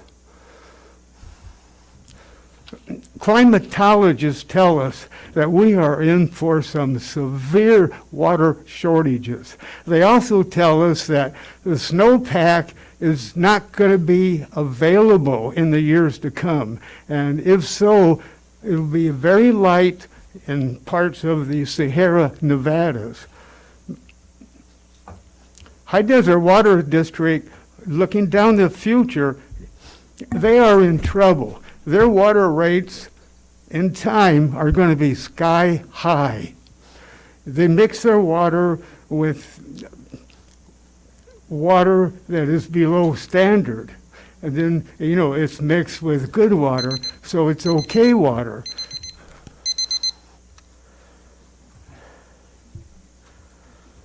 Thank you, that's your time. My time's up? Yes, sir, thank you. Okay, I just ask folks, the council, don't go along to get along. And lastly, I see the city is doing some really great things to move forward. I thank all of you and staff for that. Thank you. Next is Miranda Richards. Hello, thank you so much. Thank you for hearing me, and I'm grateful for being here tonight. I'm a resident of Joshua Tree, and my uncle is a longtime resident of 29 Palms, and he's unable to be here tonight because of illness. There was an item on the agenda back in September regarding the real property at 6536 and 6538 Desert Queen Avenue. It was the condemnation of that property for use of public parking and transit center improvement.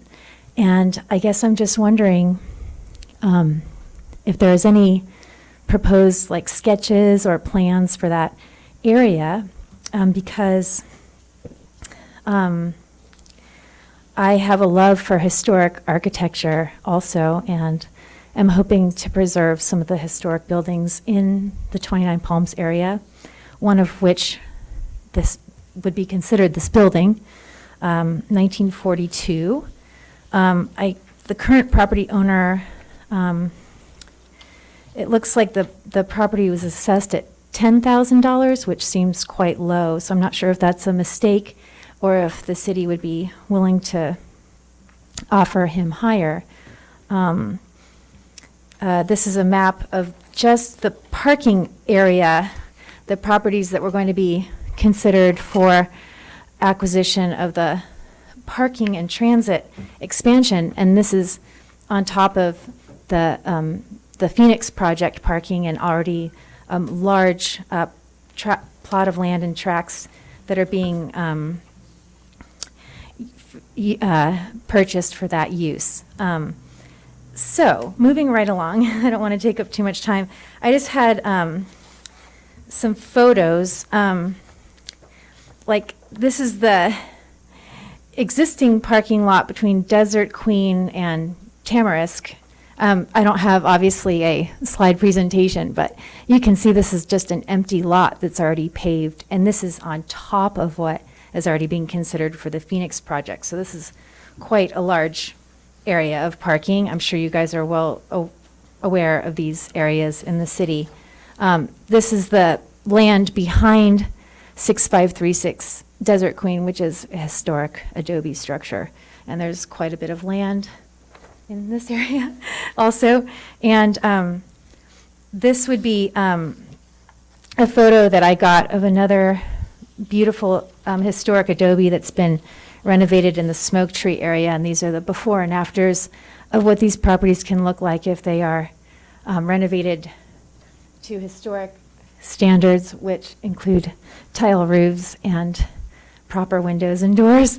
And I just wanted to put my hat in the ring saying that if properties are renovated properly, that it can add to the aesthetic beauty of the area and the downtown area and attract residents and visitors to the area, being able to walk to the shops of the downtown area, and also preserve housing. It looks like 5 units are slated for demolition for this parking lot. So thank you so much. Thank you. And then next is Vino. Thank you, Mayor. Thank you, Council. My name is Vino Nathraj. You know, I've actually stood in front of you all in the past, and if something was not right, I was not afraid or shy to this thing stand and say this is not right. But when something is also right, I think in all fairness, I need to come and tell you. I'm working on a new main project. I want to thank the staff, city staff, Travis Clark, and the city engineer for working on my project very diligently. In fact, I'm kind of surprised. The ball has moved so fast that the ball is now in my court to move the project to the next level. I've done quite a few projects in the city over the decades, and for a short while, the kind of service that Travis Clark and the city engineer offered was missing. With the kind of attitude Travis Clark and the city engineer has, what it'll do, it'll go ahead and create more jobs for the people in our community. It will increase our tax base. There's 2 things that are very important, which you folks know, not something new I'm telling you: taxes and job creation. Thank you. Thank you. Thank you, and I didn't pay him to say that, just wanted to let you know. Okay. And now it's time for the city manager update. And I know it's been a long evening, so I'll make my comments very brief here. First and foremost, you know, we should the council and the community and staff a happy holidays and a Merry Christmas. The state of the city, as mentioned earlier, January 17th, and Madam Mayor, you know, the next year, as we talked about the pool, probably do something very similar next year at the pool for the state of the city in 2023. Wow. I'd like to congratulate Carrie Minitry on her employee employee of the year. She is well deserved, a employee of diligence and great personality and willing to take on any task. So I really appreciate everything that she's done. Project Phoenix, just to kind of wrap it up. So we will be substantially complete this month. Our first event that we have at least planned, working towards, I don't think he's submitted anything yet, is a farmer's market, which will be January 8th.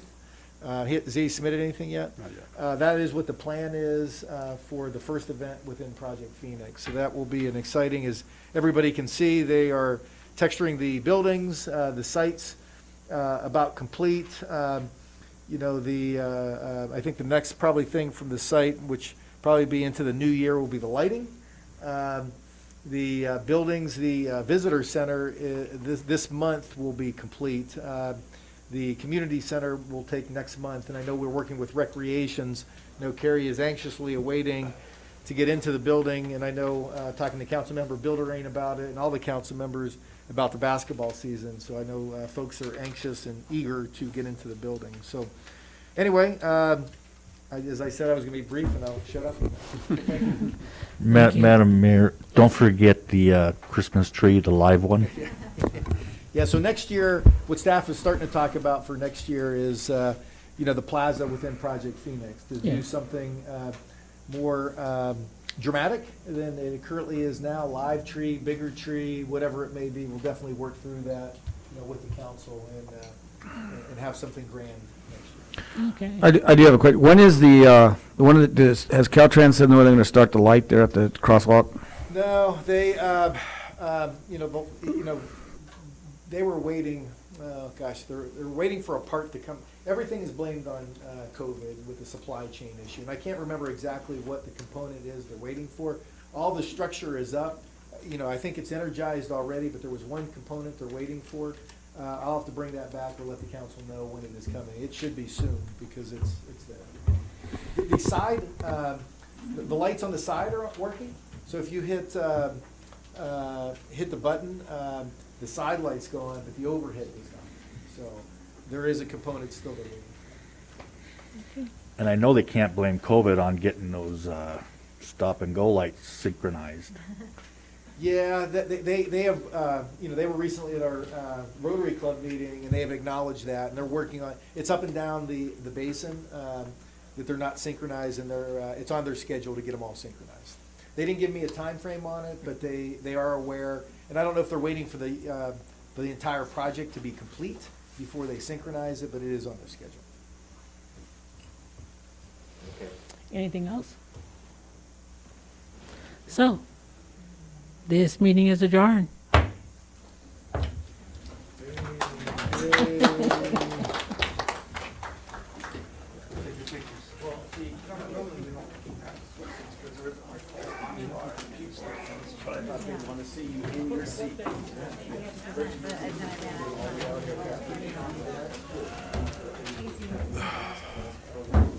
We get a lot of business done.